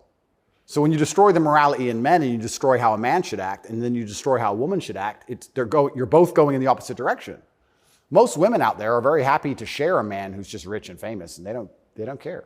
It's right? So if you're the normal guy, there's this rich famous guy with 30 girls. That's 29 dudes who are lonely. And they end up watching porn. And if you have a porn addiction or you have a problem with porn, you have a problem with yourself. Because I guarantee if you were the kind of man you're supposed to be, you would have no time for that. And you wouldn't need it. I can confirm that's absolutely and utterly the case. Yeah. So the fact you even need porn shows there's a problem with you as a man. Because if you were the kind of man you could be, and I genuinely believe that any man can become anything, then you'd have unlimited sexual options and you would have no interest in that. And I do want to make this clear to the world because there's a bit of a misconception about my story. My father was in the military and then he left to become a professional chess player. He was a traveling chess player. You don't make money with that. My mother and father broke up at age 9. We moved to England purely because you get more help from the state. I was raised on welfare in Marsh Farm, which is the worst area of the worst town, Luton, with the highest crime rate. I went to a school with a 4% pass rate, single mother household effectively. Started from absolutely nothing, became a kickboxing world champion. Your mother was English? English, correct. So I started at the absolute lowest echelon of life, and I would like to consider myself somewhere near the top now. I've been through absolutely every stage. So when I say to men, you can become anything you want, and my answer to you is masculine excellence, there's no other answer. I can't tell you how to rig the game and cheat the game.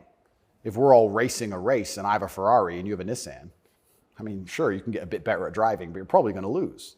You have to get a better character to play this game of life.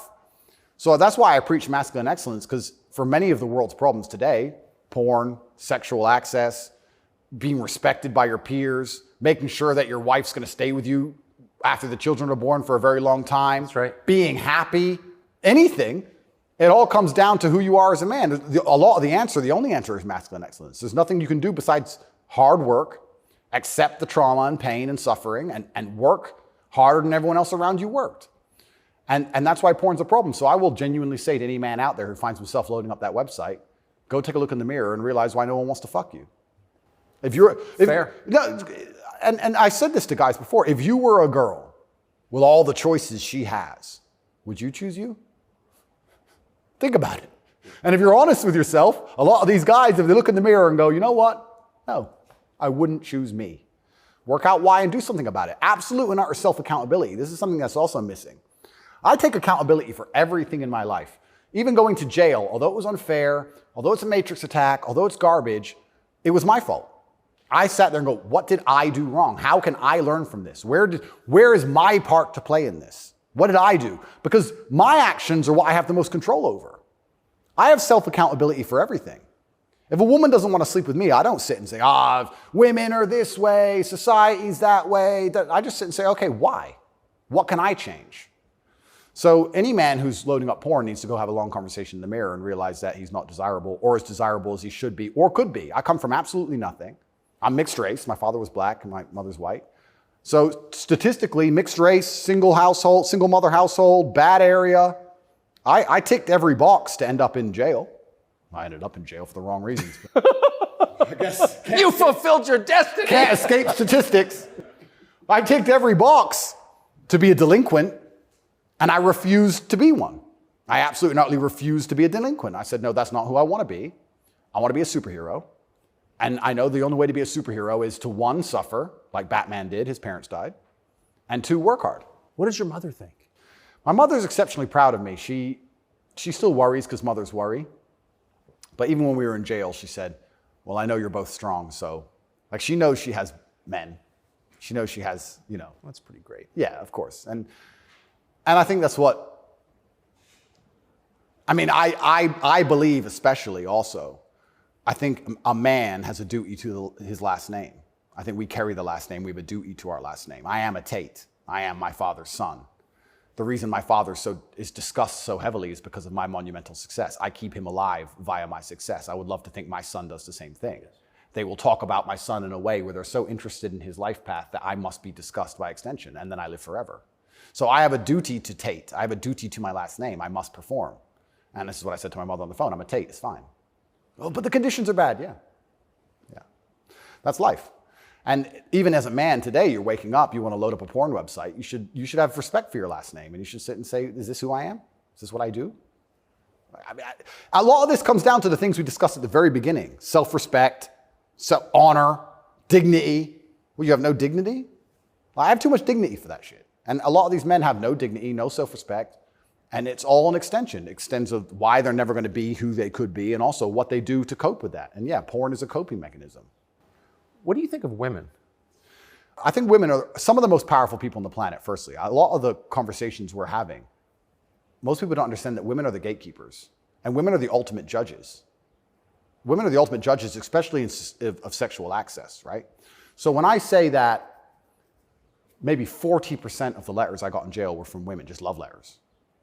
Perfume on them and kiss marks. And the traditional masculine role is still respected and loved by so many women. If you were to ask the average woman on the street who hasn't lost her mind, what she wants in a man. She would like to be financially provided for, physically protected.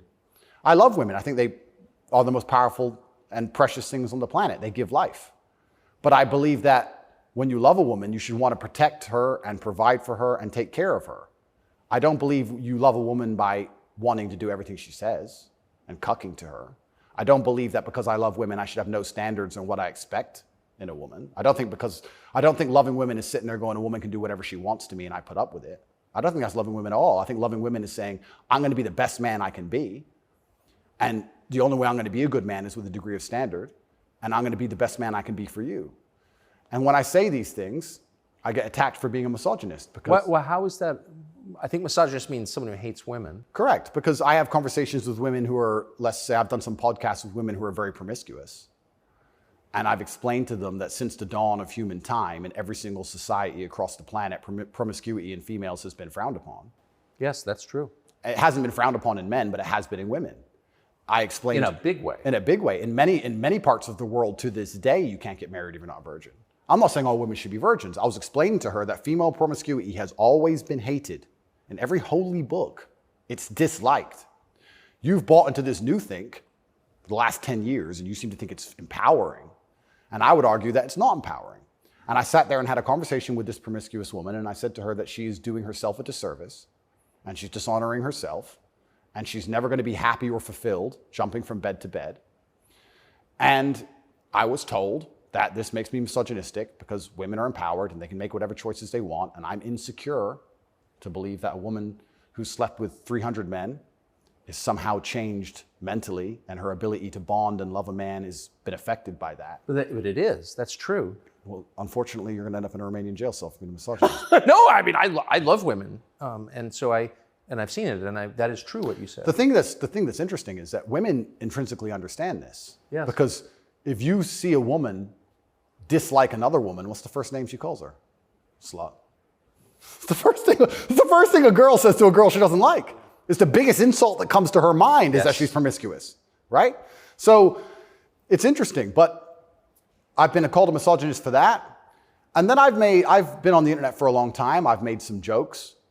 I've made some videos, and people don't understand satire or comedy. There's one that they keep repeating. I made a joke.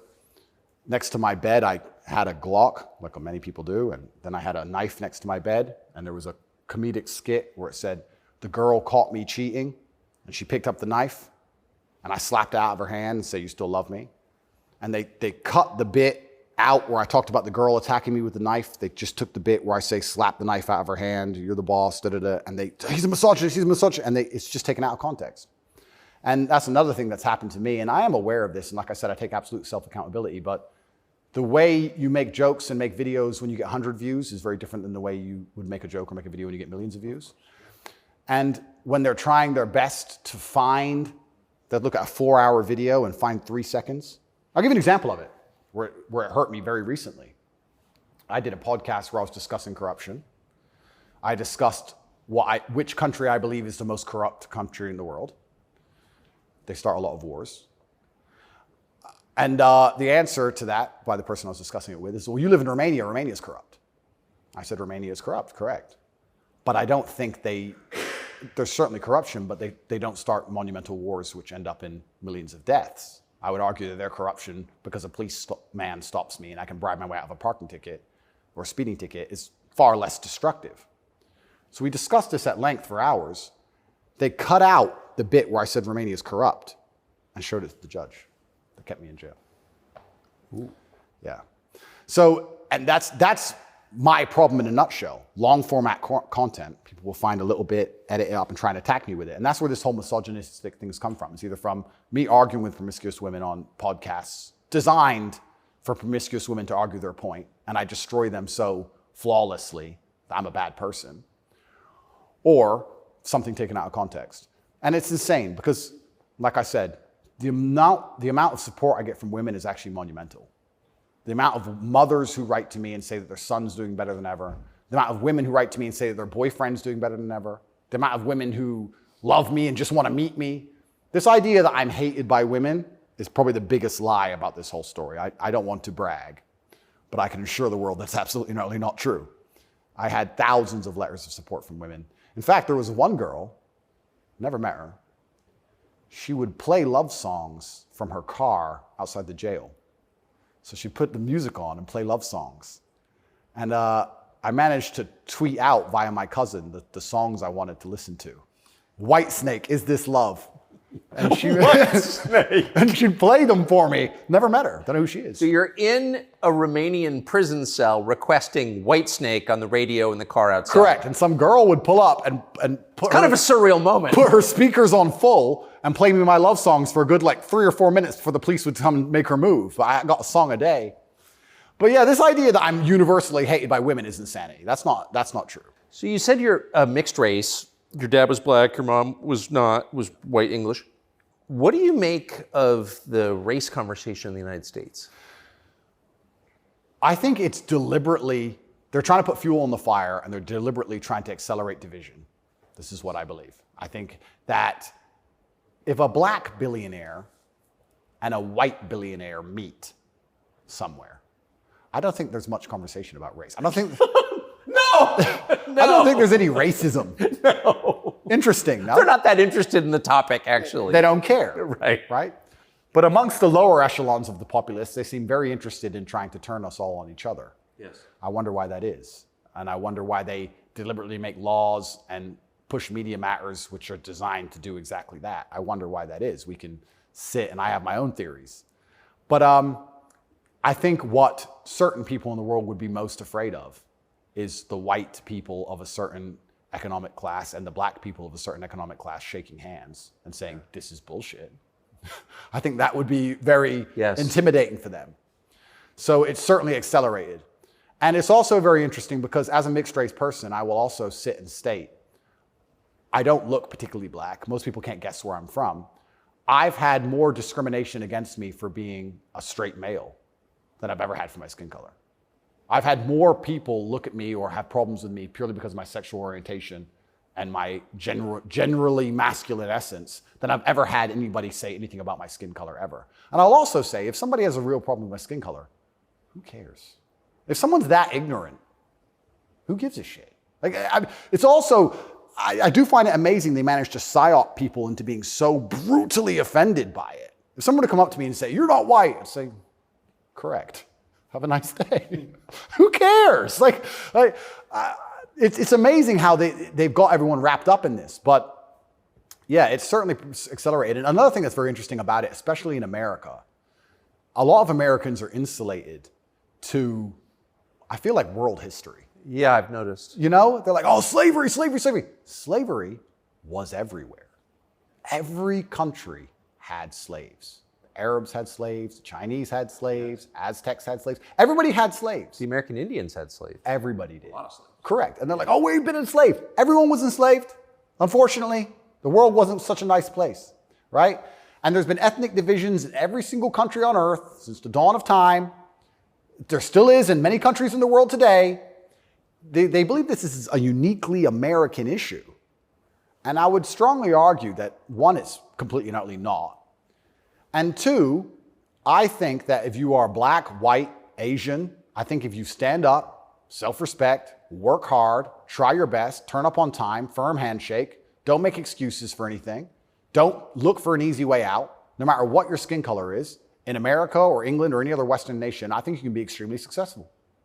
I don't think anything's stopping you. That's not the message you get from, say, Kamala Harris, who's also mixed race. Her dad was Jamaican, her mom was Indian. Yeah. But race is really at the center of her identity and her politics. What do you make of, say, Kamala Harris? Well, let's look at why they purport the idea that depression is so powerful and that you can just catch it from the sky and now you're permanently depressed no matter what happens to you and there's nothing you can do about it and you can't improve your life and you can't be a better person, right?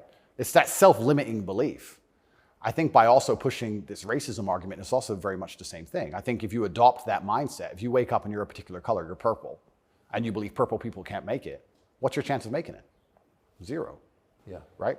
So that's what's so destructive about it.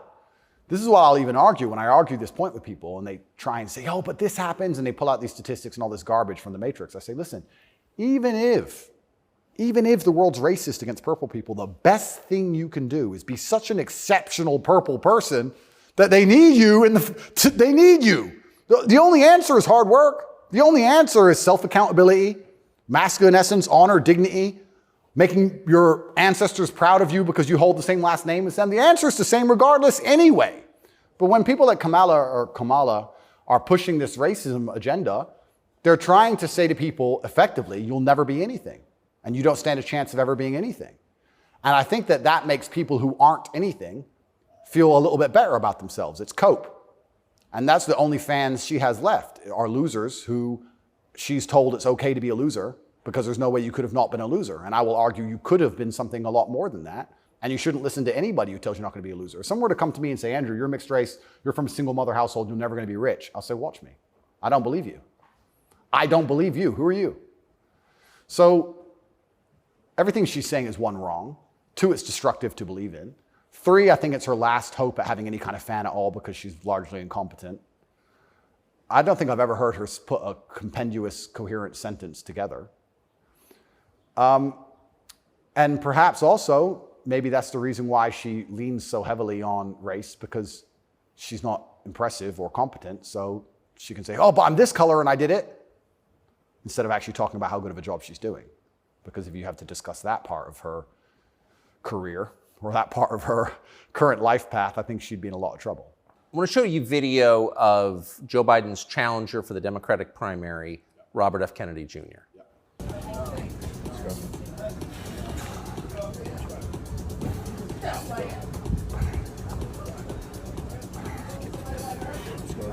Six. Run it. Let's go. Up. What do you think of him? I think a strong body is a strong mind. I don't think there's anything wrong with a man exercising up until the age he dies. Why wouldn't he? I think that the bottom line of masculinity since the dawn of human time has been a propensity and a capability for violence. I think that's what makes a man a man. I don't see any possible negative connotation with being in good physical shape. I think that's a fantastic way to show discipline, which is very important in any man who's important, especially a world leader. In fact, I love the idea of an elected world leader being in fantastic physical shape. I think it shows that they're a motivated, disciplined person, and I have a lot of respect for him for that. And I think that in the military, we make it mandatory, right, to be in fantastic physical condition. Yes. So why wouldn't we have it mandatory for people who are in charge of the entire world? I think it's fantastic. The President of the United States seems to be failing physically. As you look back at the country whose passport you hold, at the president, what's your reaction? Well, sometimes, and it's not very often, I consider myself ignorant, but I feel like there must be some magic I missed, because wasn't he the most voted for president in history? Oh yeah, billions of votes. Yeah, there must be some magic I just can't detect, Tucker. I don't want to. More than Barack Obama, 81 million votes. It's insane. And I mean, Barack, yeah, sure, he was very intelligent, articulate. Yep. He was concise and compendious with his ideas. He could make you understand how he thinks. Yes. But Joe must be better in some way. I can't seem to see how, and I guess the fault is with me. I don't know what to say about that one. It's one of those lies that's so ridiculous that you're just like, I don't, okay. He got more votes than Barack Obama. Shut up, he did. Shut up. Excuse me. I want to get your take. This is sort of small ball, but it I think tells you something about a larger trend in the United States. This is a state senator from the state of Wisconsin in a public hearing recently saying, in a discussion on a crime bill, fuck the suburbs. Here she is. Fuck the suburbs. Because they don't know a goddamn thing about how life is in the city. What is that? There's a hostility there. Where does that come from? That comes from being a perpetual victim. That comes from being told that everything that's happening to her is not her fault and she has no self-accountability. Even though she's managed to become a senator, somehow she's still oppressed. And that means that everyone else who looks like her is also completely and utterly oppressed. And anybody who has a slightly better life in any way is, by extension, a bad person because they weren't oppressed. Yes. And that's where the hate comes from. The division's put there by these mindsets which are being purported by the people in charge of the world, convincing you that you have no control at all over your own life. And that's why she's so resentful towards people who have done well in life, not even as well as her. Right. I would also argue, perhaps I'm incorrect, that she probably lives in a suburb. Of course she does. So she's a hypocrite on top of that. Yeah. But hypocrites are, the fantastic thing about being a hypocrite is if you're a hypocrite with a little bit of power or influence, you're allowed to be a hypocrite because you're spreading information on the larger problem. In fact, this is actually interesting. One of my funnest things, I'm going to announce this here on your show for everyone to know, this is a world exclusive. I want to become a climate change activist. Because when I was younger, people would say, what do you want to be when you grow up? Do you want to be a fireman? Do you want to be Batman, et cetera? And I wasn't sure what would really make me happy. But now I'm ultra wealthy and I fly around on private jets all the time. I think that now is the time for me to become one of those hypocritical climate change activists. 100%. It's going to be super fun. Well, as your carbon footprint grows, your concern about carbon footprints grows. Absolutely. Eat the bugs. Sell your car. How dare you eat meat? On my jet, of course, I have meat, but I'm allowed to be a hypocrite because I'm spreading awareness for the overall problem. It's for the greater good. It's for the greater good. I have to get to the climate change activist meetings. So, which happened to be in Switzerland, I noticed. of course. So, although I'm flying on, well, before this arrest. They're never in New Jersey. Never. So before this arrest, I was on about 3 or 4 jets a week. But every single time I was flying on my private plane, I was extremely concerned about the carbon footprint. Of course you were. And so I am now a climate change activist. I just want to let the whole world know. Because once you get to a certain level of power of influence, you're absolutely not really allowed to be a complete hypocrite. So you're allowed to live in the suburb and then tell everyone, fuck the suburbs, and pretend that you're oppressed when you're a senator of the most powerful nation on the planet. Because it's a logic fail on every level. So one of the human activities has got to produce the greatest carbon footprint is, I would think, war, right? I would think so. Diesel-powered machines, munitions going off. So I was a little bit surprised to see Greta Thunberg with Zelensky this morning. What's interesting to me is this. Firstly, I would never kill myself. Secondly, imagine these people are so detached from reality. Imagine going, you know what we need to do? Brainwave. We need to drum up support for this garbage. Let's take the most loved woman, Greta, and the most loved man, Zelensky, and let's make them meet. Think about the PR. Let's bring a camera. And imagine people sitting around a table going, that's going to really make people support this. Who gives a fuck? I don't want to swear. I'm sorry, but some young girl turns up to a war zone who has nothing. Why is she there? What are they going to talk about? I don't know. But what's their conversation? I think she only yells. I don't think she does talk. I don't understand. Is she going to talk about how the childhood has been stolen from all those million Ukrainian men who have been blown to pieces? Like she talks about childhood being stolen because we drive, cars? I don't think she is. I don't think she's going to mention that. No. Is it just a big PR opportunity? Like what PR team came up with this concoction and thought, this'll keep them on side? It's mind-bending to me who even thought this was a good idea. It's crazy. But of course somebody did. Somebody thought it was a fantastic idea. Have you ever met Greta Thunberg? No, but me and her have had some internet arguments. I think you went to prison for it, right? Yeah, correct. Which is amazing because I'm a climate change activist. So I'm on her team. I was in Sweden during COVID. So we could have met. She didn't want to hang out with me, unfortunately. And then now I'm flying around on my jet everywhere, spreading news about climate change. Same thing. Like in my Bugatti, obviously it's got a big engine. I make sure to talk about climate change out the window as I drive. But I'm on her side. She doesn't seem to be very interested. You yell at the serfs as you pass about climate change? Yeah, don't eat meat. Eat the bugs. What's wrong with you people? You don't care about the earth? Like, if you don't start caring about climate change, all those politicians with beachfront property are going to lose their houses. Yes. And they're very concerned about climate change, which is why they bought their houses on the beachfront, so they can be the first to let you know it's coming. The early warning system, right? They're very concerned. That's why they want to be right there on the beach. Quite honorable if you think about it. Kind of on the front lines of the climate crisis. Absolutely. Lead from the front. So good. But one more point about this. Sorry to go on and on. No, I love it. But when I say these things, people, you don't care about the environment. And I try and explain to them, I love nature. You love hunting, fishing, you love nature. I love nature. Passionately. The problem with all of these things is not that I don't like nature. The problem is that nearly any issue which appears to be virtuous on the planet today is Trojan horsed with garbage. That's the problem. I have no problem with fixing or maintaining or preserving nature.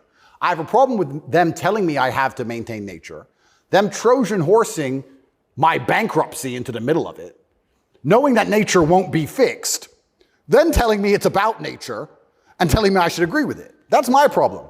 There's nothing left on the planet, no issue, which isn't Trojan horsed with absolute garbage. Yes. And if you're going to sit there and tell me that I need to give more money to the government to stop the sun from being hot, I'm going to argue with you that I'd rather keep my money. Thank you very much. Yes. So this is the problem with all these issues. It's nearly anything. When I argue against them, people are like, you don't care about the issue. I do. But you're not smart enough to understand that the legislation around this issue is so large, it hasn't even been read by most of the people voting for it. Yeah. And there's something in the middle of it which is going to damage every single person's life, which has nothing at all to do with the issue itself.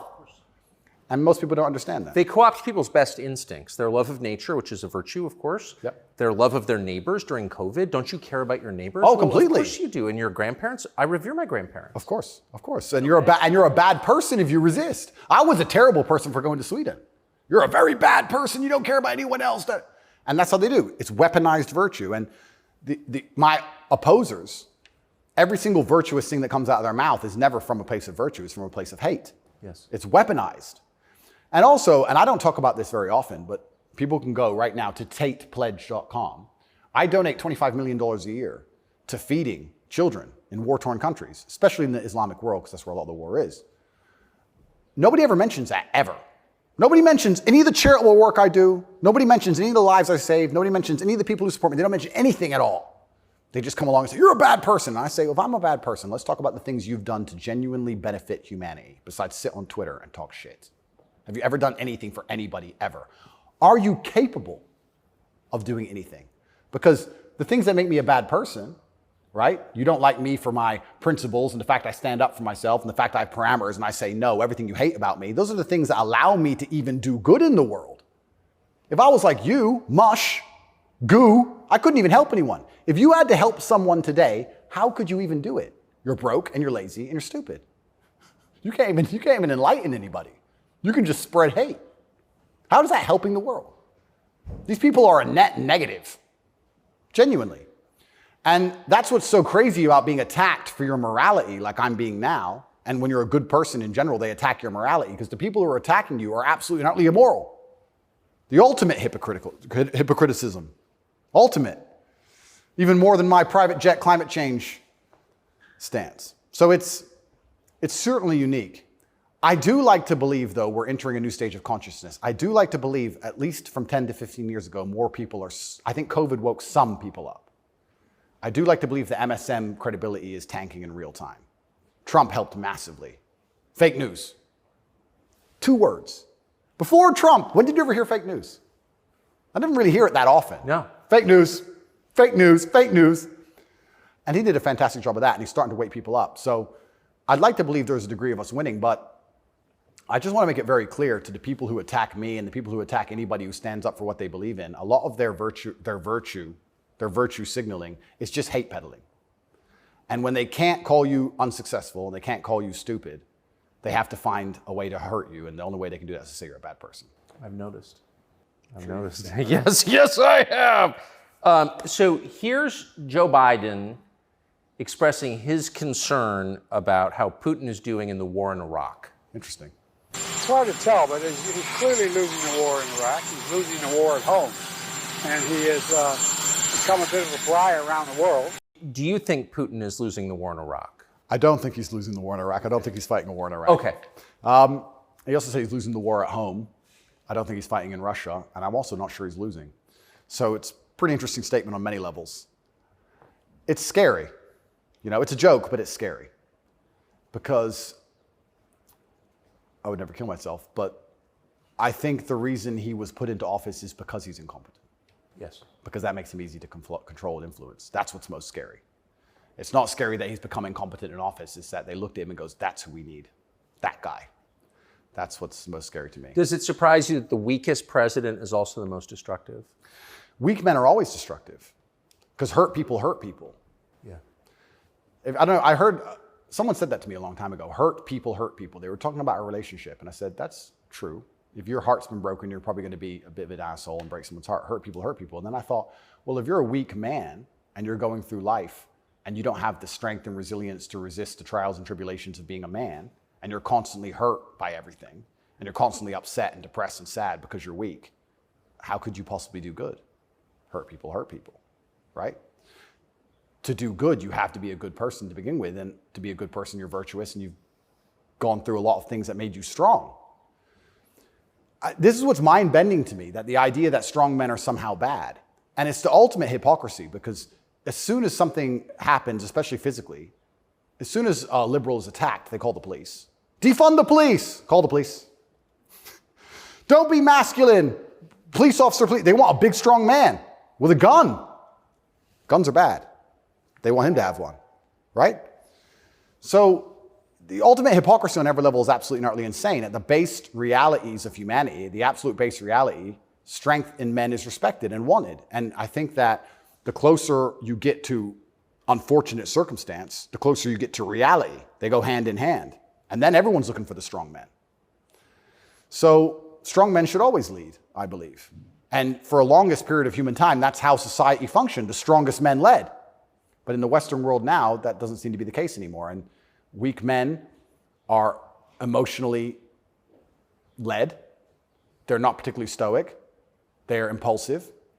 And I would say that the most heinous acts, perhaps, that happen in modern society today are purported and committed by weak men. I don't think a school shooter is a strong man. I think it's a weak man.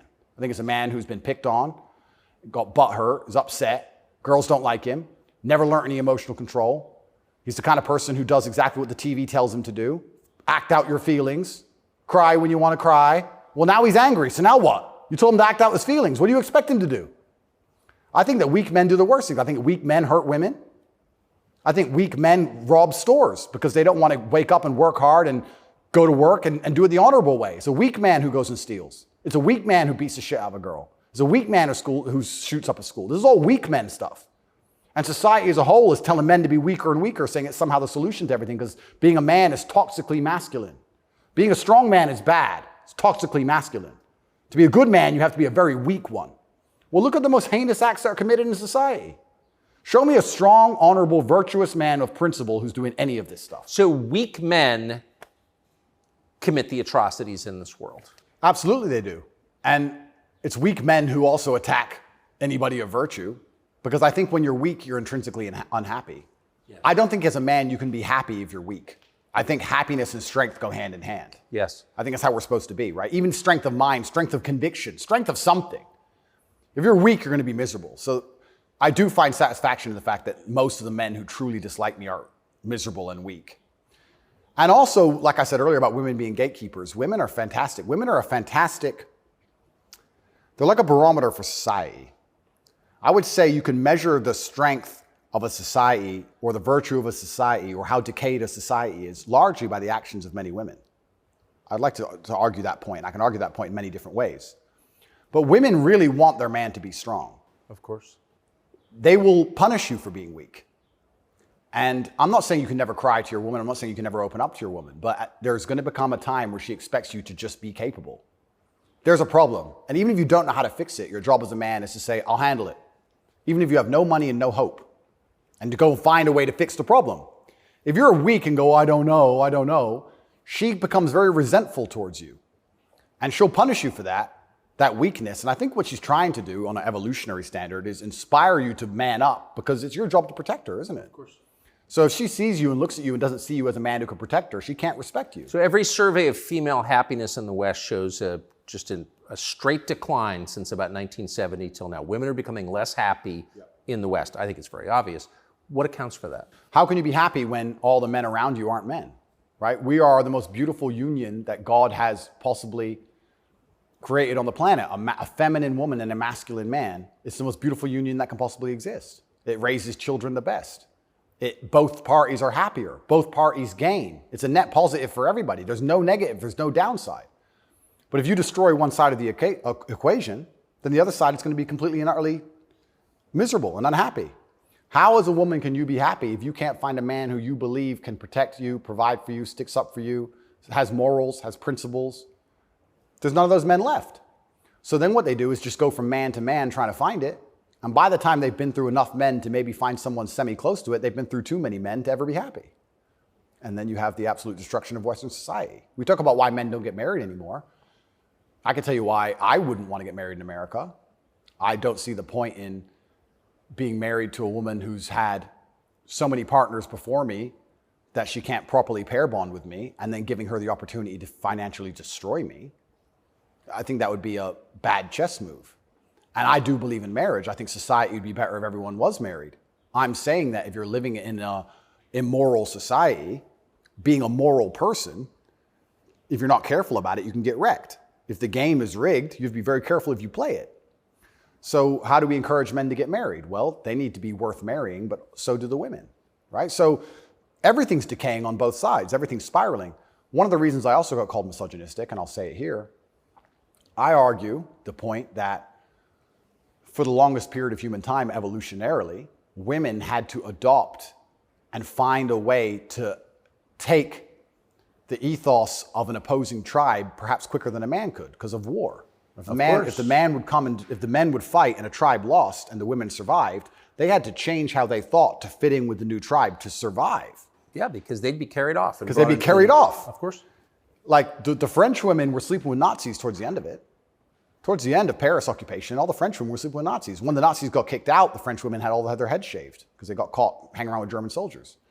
The German soldiers killed their husband. 3 years later, they need to eat. So the German soldiers have a wage. He's handsome. It's amazing how quickly they can adapt. And that's for their own survival. That's fantastic. But then if you extrapolate that out and you understand that to be true, then you also understand that women are more susceptible to programming to a degree. I got called misogynistic by saying that if you sit 100 men and 100 women down in front of propaganda, I believe that women are more likely to believe a lot of that. I think a lot of liberals are female. They're more emotional. And it's easier to convince them of something if you use an emotionally led argument, right? So if by extension you now have women who are emotionally led, who are being convinced and their logic is failing because they're being tricked with an emotionally led argument, and the man they're meeting has no principle and no honor, and he can't resist that, she's in charge of the house, well, now she's telling the man what to do, right? If I would have come home during COVID and my woman said, you need to wear a mask, I'd say, no, I don't. End of conversation. But if I was a simp, you need to wear a mask. Okay, baby. Don't. All right. So the women are also largely in charge of the psyop because the men are so desperate to get any kind of connection with a real person and avoid the porn screen. And then these women are being controlled by the mass media as a whole. I say this to, I have children. I don't talk about it often. But I say to the mothers of my children, I say, look, either we program their minds or society does. Who do you believe in? Everyone is being programmed by somebody and something. Me, you, everybody. We're all programmed by someone. To sit and think you're above programming is incorrect. What you have to do is sit and say, does the person who's programming genuinely have my best interests at heart? What do they want me to believe? Why do they want me to believe it? What happens if I believe what they want me to believe? Where does this lead? That's all we can do. We're all programmed. We're all the sum of the 5 people we spend the most time with. Right? So if you have women with no father, no strong masculine influence, who's programming them? The Kardashians and the news? The internet? Porn stars? What kind of woman's that going to be? And then if a man finally ends up with her and he has no backbone, what kind of man's he going to be? I don't want to comment on these things because I don't want to make personal enemies of people I don't know. There's a guy called Adam22. Once again, I have no idea who this man is. I just saw on Twitter yesterday that he was with a porn star who'd never done a male scene. They got married, and like a week after their marriage, she did her first male scene with some random dude. And he's on a podcast defending it. Did his wife have sex with somebody else? Correct. Why? Like, this is the level you can, but this is what the Matrix wants from you as a man. They want the woman in charge and the man below with no backbone, because if the woman's in charge, they can emotionally affect her. They can scare her. You can scare a woman easier than you can scare a man. A man. A real man's hard to scare. A woman you can make afraid of the vaccine, right? Be afraid, COVID, be scared. If she's in charge of the household, I would argue in nearly any household where the female was dominant, everyone's vaccinated. I would argue that point hard. Of course. Maybe I'm wrong, but I would argue it. I don't have the statistics. It's just logic to me. So talk about women being unhappy. What's actually interesting about the female mind, once again, they're going to call me a misogynist, is that when you're an emotionally led person, you're more prone to chaos. It takes real stoicism to lead. So why are these women unhappy? Because no one's leading them. No fathers, no men of no backbone, no man they respect. So they're relying on society, which is promoting chaos, and their own mental state. Women will say all the time, my period was coming up, so I was crazy. Like, they'll say that themselves. So without any kind of hard rock of emotional security, to give her a hug and say, don't worry, baby, calm down, it's okay. When you have no hard rock of emotional security and you leave her to her own devices, she's going to be, to a degree, chaotic. And you know who told me this? A woman said this to me. A woman said, most women are closer to a mental breakdown than you possibly believe, day by day. I was like, really? She goes, yeah, and that's what I love about my husband. He makes me feel happy and secure and safe. If I'm starting to have a problem, I know I go to him and he makes me feel safe. He's my rock. There's a woman said this to me a long time ago. Yes. So why are women miserable? Because where are they going to get their happiness from? Where are they going to get their emotional stability from? It's not their job. I don't believe it's a woman's job to be emotionally stable. It's a woman's job to do many other very important things that men can't do. More important. They're better than men at a lot of things, women are. But it's our job to be emotionally stable. Women are better than us at certain things. We're better at other things. And that's why as a team, we're so powerful. To sit and pretend we're all the same the whole way through, then why do we even need each other anymore? Well, I don't think we do. You're exactly it. And this is why we have birth rates declining, porn, women who are running around sharing one man with no intention of having children, marriage is gone. Like, where do we think this is going to end? And what's interesting about it ends with the training thing, right? Well, yeah, that's the ultimate. No, I'm serious though. If there's no, scrambling the idea of the gender binary, of sex differences, like that is kind of the end point, isn't it? Well, the end point is, men are the same as women, so it doesn't even matter. Right. I can be a woman today, I can be a man tomorrow. None of it matters anymore.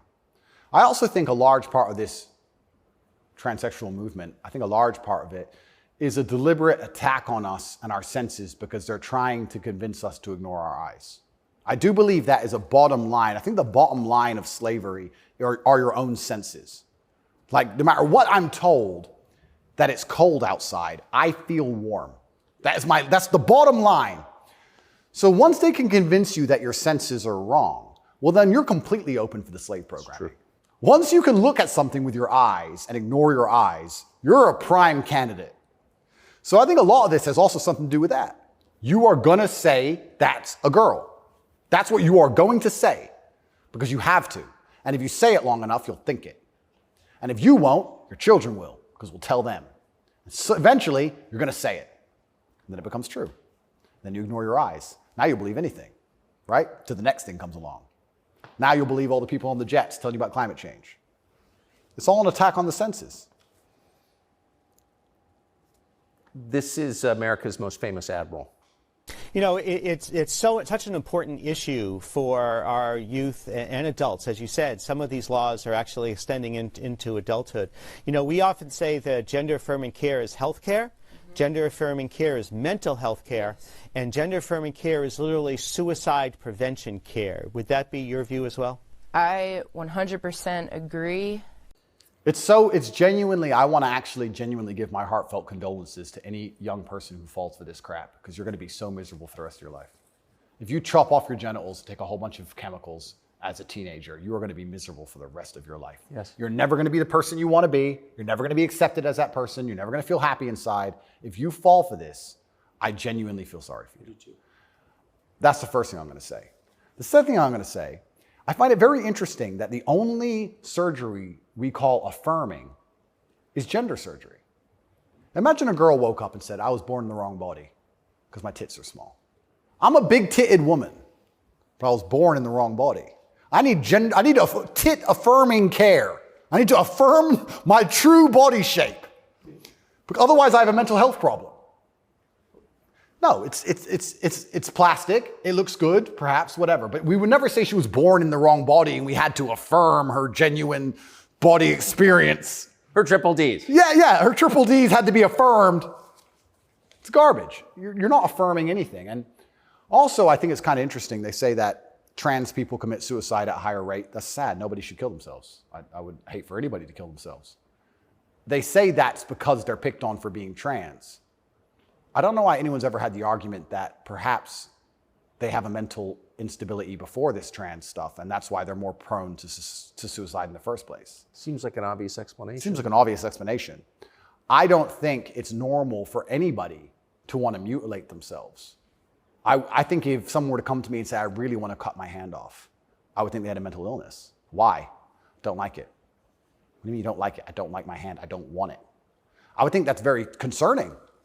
So I really, truly feel sorry for any young people who fall for this. I don't blame them. I think it's a massive psyop. And I think if you fall for it, you're going to be miserable forever. And one more point I'll make on this whole thing I found very interesting. I'm a professional fighter, so I spent a lot of time in Thailand when I was fighting. Kickboxing was big over there. And I've always thought, no one's ever mentioned that Thailand has a bunch of ladyboys, right? But if you say to a ladyboy, are you a man or a woman? She goes, I'm a ladyboy. What's that? I'm a man, but I'm a ladyboy. They don't see themselves as women in the real sense of I am female. Right. They don't want to compete against women in sports. They don't want to pretend they can have kids. They don't talk about having periods. They're like, oh, I'm a ladyboy. It's like kind of like an in-between. It's got its own thing. India has the same. Yeah, it's fine. Nobody over there is genuinely arguing that they are actually female. Only in America are we doing that. And that's what's the craziest thing of all. Even if you truly, truly believe you need to change gender, and you truly believe it's the right path for you, and you believe you're not being psyoped, and you believe you're going to be happy, and you believe you need to mutilate yourself, that's all fine. But then to come along with the hubris and arrogance to tell me that I have to pretend you're something you're not, biologically. That's right. That's absolutely not really arrogant. You can't tell me what I have to call you, right? I'm allowed to come to my own conclusions and opinions. And the whole point of being a human is that we've gone through life long enough to identify patterns. Imagine humans didn't identify patterns. One person went and got ate by the lion. You watch it happen. Then you go for a turn. Like, no, you work out over time. Don't go near the lion, right? If I look at a person who's 6'4", muscularly built, right, with a big jaw and a beard, my brain and my life experience tells me that's quite often a man. That's very often it is. Very often. That's the conclusion I've come to. To come along and say, no, because I've decided to do X, Y, Z, you have to ignore all of the patterns you've identified throughout your entire life and everything you believe to be true. You have to throw away all the science and your entire worldview and everything about how you view the world. You have to eject that from your brain and call me what I want to be called is extremely arrogant. And if I went through the world and said everyone had to call me King Andrew, they'd tell me, shut up. Why? If they can get called whatever they want, I should be able to get called whatever I want. I want to be King Andrew, #1 savior of Earth, climate change activist. That's what I want to be. And if anybody calls me anything else, they're a bigot. That's what we're going to do. If we're going to go down that path, I'm going to make sure that my title is good. Lord of all beasts of the land and fishes in the sea. The most honorable man who's ever lived. The fastest human alive. Who cares? Doesn't matter that I can't run fastest. It doesn't matter, Tucker. I'm the fastest human alive. You must affirm my belief. I'm the fastest man alive. Greatest man in show business. Sorry, Tucker. Best political commentator there's ever been. Let's just go down this path of insanity. Why not? Walk around with stickers on our head. It'd be great. It'd be fun. The scariest thing about all this stuff is that the world is still polarized to a degree because there's certain places in the world which are too close to baseline reality for survival, for any of this garbage to fly. You think you can go to Tajikistan where people are trying to eat and talk to them about gender and all this garbage? They'll be like, listen, you're a man, this needs doing. Shut up, right? There's no time for any of that. So as the Western world is self-destructing in real time, there are places in the world where none of this crap is happening. So who's going to own the world in 100, 200 years? Like, it's still competitive to a degree. It's still bipolar. There's two sides to the world. I think that when men are men and women are women and we stop arguing about dumb shit, that society overall is more competitive. I don't know how America's going to maintain its influence over the entire planet when it's doing all this garbage. How long can this possibly last? Not long. Not long. It's like the fall of Rome. The fall of Rome, everything became decadent, endless sex and orgies. No one had enough faith in the state to join the army anymore. And people talk about barbarians destroying Rome. Rome was destroyed from the inside. That's what happens. And we're witnessing it in real time. And we have all these problems on Earth, and then they want to spend millions and millions of dollars on an investigation to prove that I'm a human trafficker for TikTok. It's clown world.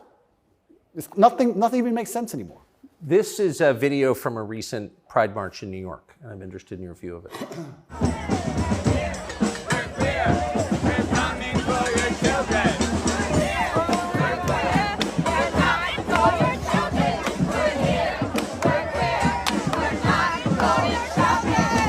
So I have a few points on this. The first point is that it is an unfortunate reality, and I'm not going to be called a bigot. I'm going to talk about the reality that the homosexual community cannot reproduce in and of themselves. So for them to have a community into the future, they do need your children. That's how they think. For there to be a homosexual community in 100 years from now, they need straight people's kids, because only straight people have children. So they're telling the truth. That's the first thing. They mean what they say. The second thing is, I think a lot of this is an attention grab by them. I think they are slightly disappointed in how tolerant many people actually are. I have no problem with gay people. I don't care. I'm gay. Cool. I want to get married. Fine. I'm going to wave my dick in your kid's face. Wait a second. Yeah. They push it to a point where we have to react. And then when we react, they say we're bigoted. Children are innocent, and destruction of innocence is one of the most disgusting things on the face of the planet. It's terrible if a child is killed in a war. It's terrible if a child's mind is warped by any propaganda mechanism. They're innocent. What I don't understand is why, imagine heterosexual men walked around naked saying we're coming for the children. Well, someone gets shot. Absolutely. So why is it when you For good reason. Completely. So as soon as there's this sexual orientation, they're completely protected. And I think that the whole point of having children as a whole is to instill them with your worldview. I know if I have children, I want them to be like me. We just talked about my last name and how I want them to honor me into post-death. Then I want them to be a representation of me, which means they should believe in my values and my creeds. Why is a group of people in New York walking around telling me what they're going to teach my kids and what my kids should believe? They're not your kids, they're my kids. Right. And that's what's so scary, because children are impressionable and children are raised by the state and the internet, effectively, which is why they want me off the internet. But they'll let a lot of people stay on the internet that say a lot about a lot of things. I'll argue that if I was transgender, the American embassy would have told Romania they were bigoted and removed me pretty quickly. I would genuinely argue that point. They would say, no, what you're doing is abusive to the LGBT community. He must be removed from jail. Of course, immediately. Immediately. But because I'm straight and heterosexual, it doesn't matter. We're the class that suffers the biggest bigotry that possibly exists in the Western world today. I would actually argue that point. But they're saying this to be deliberately provocative. They're deliberately trying to upset people. They want to upset you so that when you talk against it, they can call you names and call you a bigot. And also they mean what they say. And it's truly scary. I'm obviously a Muslim. I'm Islamic. What most people don't understand about a lot of the Islamic world is that a lot of these things are outlawed, right? But people say, so gay people can't go there. If you go to Dubai, you will see gay people. If a guy wants to be gay and do whatever he wants to do with a full-grown man in his own house, I don't care. And you can tell. You might have a waiter's gay, whatever, etc. The only reason it's outlawed is not to stop a full-grown man meeting a full-grown man and doing what he decides to do. It's outlawed to prevent it bleeding into society and affecting the culture where the children are affected. That's why it's outlawed. And I'm not saying it should be outlawed in America, but what I'm saying is if you're not going to protect the innocence of children from any ideology, and if the ideology is deliberately targeting children because children are more impressionable and more capable of believing in things which simply aren't true, perhaps a man looking like a woman or vice versa, then that is a dangerous ideology that should be very closely examined. Well, if you're not going to protect children, or if you're going to encourage women to fight your wars, why have a society in the first place? Well, this is another Isn't thing. the whole point of society to protect women and You children? know what's really interesting? I argued this point once. They were talking about how the West is a patriarchy and it's so terrible to be a woman in the West. And I'm like, well, where's better to be a woman then? If it's not the West, please tell me. Pick another country besides America where you'd rather be a woman. It's garbage to begin with, but you're saying, America's a patriarchy and Americans are all misogynistic. And men are so bad and women have been oppressed since the beginning of time. It's always been a patriarchy. If that's true, why don't women fight our wars? Think about it. We can get the women of our country and the women of another country and let them go die in a ditch. And us men can just sit around being patriarchs. Why do we have to go die? Why do we have to go get our legs blown off? No, because we're a patriarchy. Women can go suffer. Or do the women get to stay at home and we go suffer? How is it a patriarchy? Right? So that's garbage to begin with. But I think, genuinely, to go back to that point, any ideology which is waking up and saying, our worldview is so extreme, the only way we can truly ensure it exists into the future is to find the most susceptible people on the planet to program and attack their minds, children. I think that's a destructive ideology and should be very closely looked at. And it doesn't matter if it's LGBTQ or anything else. I think if you sit children down and pump propaganda into their brain, and that's the only way you can get what you want, then there's probably something wrong with your ideas because you're afraid to challenge them with a grown adult. You don't want a fair fight. You understand? They don't want a fair fight. They want to sit with a child who has no idea what he's talking about and tell him that men are women and women are men and vice versa, and just completely confuse the poor child because they don't want a fair fight against a rational adult. And that's scary. It doesn't seem a huge improvement over, say, ISIS to me. Absolutely. That's how do you convince somebody to blow themselves up? Well, you find a young man, teenage boy, and you program his mind. Exactly. And it's exactly the same thing. They don't try and convince an older man to blow himself up because he's going to sit there and go, well, why don't you blow yourself up? And then there's an argument. You go find a young, susceptible person, right? And that's what's so scary about all of it. And it's also kind of funny that like this whole LGBTQ thing is also linked to the patriarchy, also linked to all this other garbage and all these other false narratives and false ideas. And it's these people who are attacking me saying, I'm dangerous for women because I'm a misogynist. You're dangerous for women for pretending men are women. You're more dangerous for women than I am. I'm saying a man's a man's, a woman's a woman. You're saying that if I put a wig on, I could go punch women in the face in the boxing ring. Who's dangerous for women? It's insanity. And again, they have no virtue at all. They just weaponize garbage and attack you with it. But I do think that children have to at least be the bottom line for society. That's the future. And if you have children at home, you're raising them. And if you struggle to feed them, the government doesn't care. They are yours, and they're your problem and your responsibility, and you deal with all of the stress and all the worry of them being out late at night and all the responsibility of taking care of them, and you went through hell for them to exist. You don't owe their minds to anybody else. You don't owe it. So there has to be a point where you stand up and say, no, I raised this child. It's my child, not That's yours. my child. It's not yours. Absolutely. What do you make of Julian Assange? I think that it's crazy. It's the number one way to shut up the BBC, that's for sure. To mention him. Say, oh, you're a journalist. You care about journalism, do you? You care about a fair and independent story. Why is Assange in Belmarsh? Very interesting. What do they say? They don't answer. They try and change subject. They always do. I did it. I stole it from the Azerbaijani president. He started it. I saw that. Yeah, it's great. Do you know him? I don't know him, but I've seen enough of his interviews to like him. Me too. Yeah, I like him. And this is what I'm saying about the world. There's so many places in the world where they still live very firmly in the real world. All of this garbage is just the result of the very simple, easy lives that we have. Inside the movie The Matrix, which I recommend you watch, the agents say, we tried to create a utopia for the human mind so that your mind is in a utopian state and your body can just be used. But the human mind rejects utopia. We created the world in 1999 at the pinnacle of human civilization before machines took over because the human mind needs struggle and it needs problems. Otherwise, it rejects it. Yes. And I kind of feel like there's a whole bunch of people trying to just find problems and find struggle in their lives because they don't have enough motivation to do something that's genuinely difficult, like, help people. But they can't live in this state of complete vegetation. That's so right. Then they wake up and say, oh, I'm oppressed. My pronouns. How much energy must it take to go through life trying to correct every person you interact with to call you Z? Think of the calories burnt. I can't think of a bigger waste of time. Think of the calories burnt. Every Starbucks employee, it's actually Z. Correct. You are a moron, and you are just wasting so much energy. You could put that towards something beneficial. You could volunteer. You could go to the gym. There's so much more you could do with instead of walking around and talk about Z. You sound like a dumbass. But they're just finding struggle because they don't have any actual important struggle in their lives. And that's why it only exists in the decadent West. Do you think the coming famine will change that? Absolutely. I would argue that when the famine comes, I think all these feminists will look for a strong man of resource who is stoic, who has a good network, who's capable and important and respected. It's amazing how quickly feminism disappears. In fact, there's a podcast I did called Fresh and Fit. And I did this podcast in Miami, and I was arguing about gender roles with 7 girls.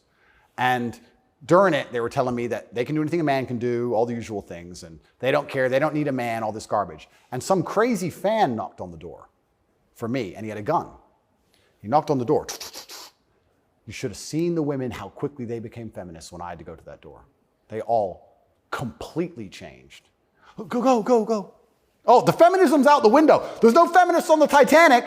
There's no feminisms in a famine. There's no feminists at war. Where's the feminists?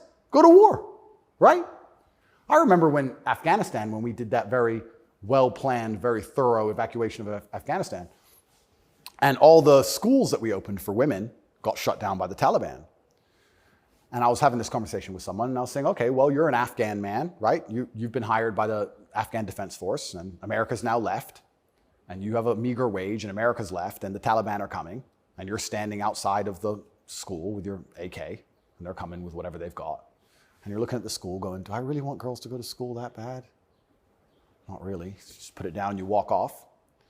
And this girl's like, yeah, but you know, it's really important. And I'm like, yeah, it is very important. I agree. Women should have education and right the education. Completely agree. But you're also saying here that men should die for it, which is fine. I'm not saying that that shouldn't be the case, but I'm saying that you should give men the respect they deserve for dying for your education. Because it's not the women who are going to defend that female school, it's the men. So if you're going to shit on men all day long and say we ain't worth anything until a war comes, and then you want us to go die? That's interesting. When the famine comes, the closer reality gets towards baseline survival, the closer we become towards our gender roles, because it's the only way we can be competitive. If you took 10 men and 10 women and stranded them on a desert island, the men would be men and the women would be women, because if they didn't, they would die. That's the bottom line.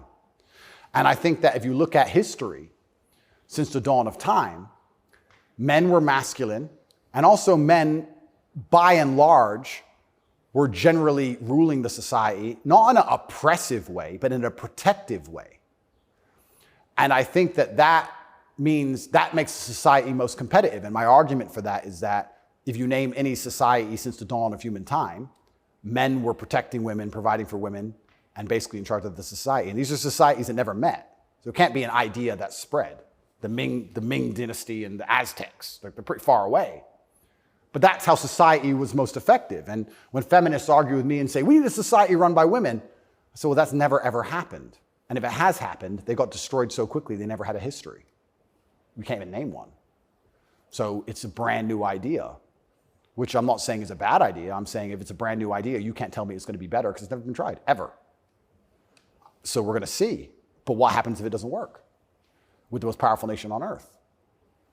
Right? So we're feminizing men and women have more and more control and more power, which is fantastic. I'm saying this is untested.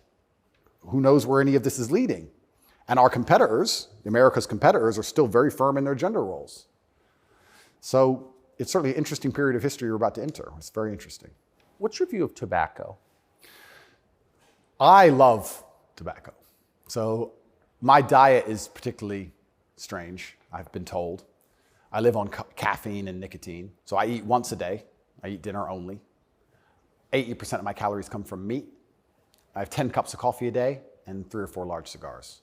So I like caffeine and nicotine. I do too. Yeah, it makes me feel good. Makes me feel like my blood's on fire a little bit. Caffeine and nicotine I think are fantastic. But you're a health guy, obviously. I'm a health guy, but smoking is fantastic for your testosterone level. And I think that's important in a man. I think that's also important in the resistance of slavery as a whole. Is it really, you can feel it? Oh, 100%. And I'm not saying that, smoking's healthy. I'm not saying that because I also train exceptionally hard every single day. And when I was professionally fighting, I didn't smoke. But I think in general, testosterone level is a fantastic way to measure your overall health as a man. But nicotine has a positive correlation of testosterone. Absolutely, levels. it's been proven. Yep, it's been proven repeatedly.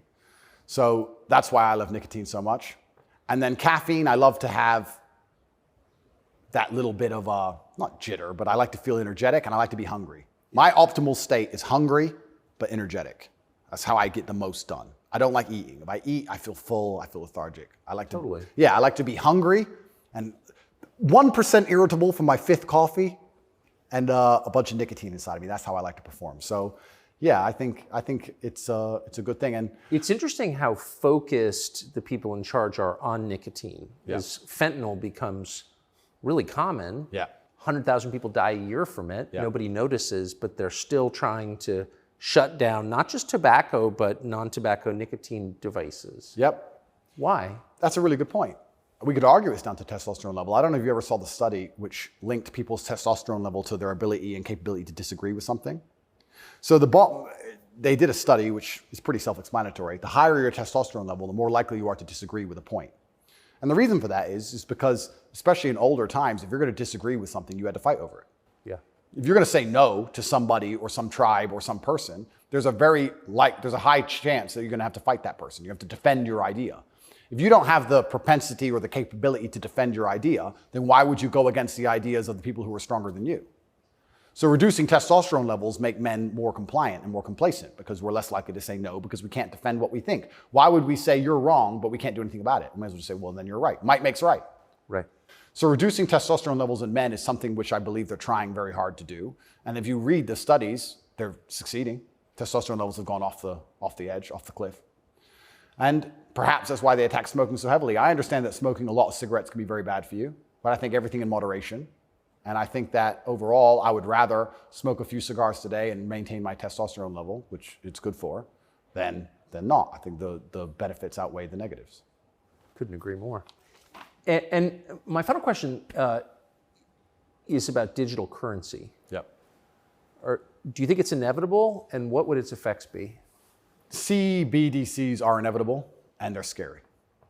They're super scary because it's the final absolute realm of control. I mean, they're already removing cash from society. I think they say that just because they want to be able to trace things easier, and that's certainly part of it. But I also have another theory on it. I think if you have a $50 bill, and I give it to the barber for my haircut, and then he goes and buys groceries with it from the grocer, and the grocer goes and gets his car washed, the $50 goes from place to place, and after 20 or 30 transactions, the $50 bill belongs to somebody, and it's worth $50.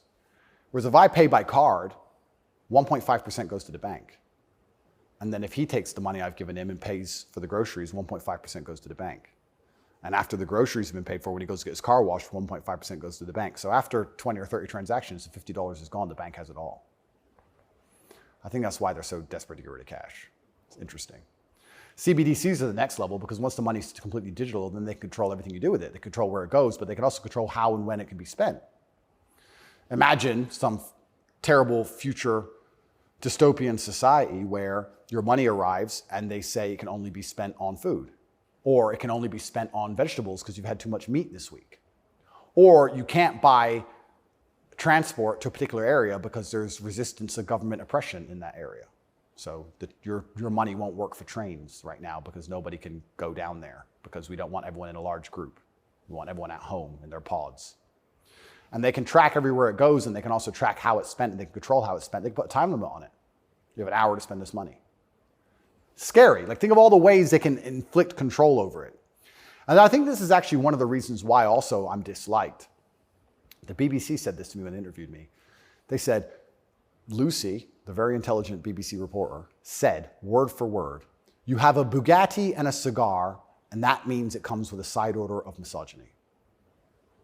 I said, how does having a Bugatti and a cigar come with a side order of misogyny? And you can order misogyny on the side? Looks like it.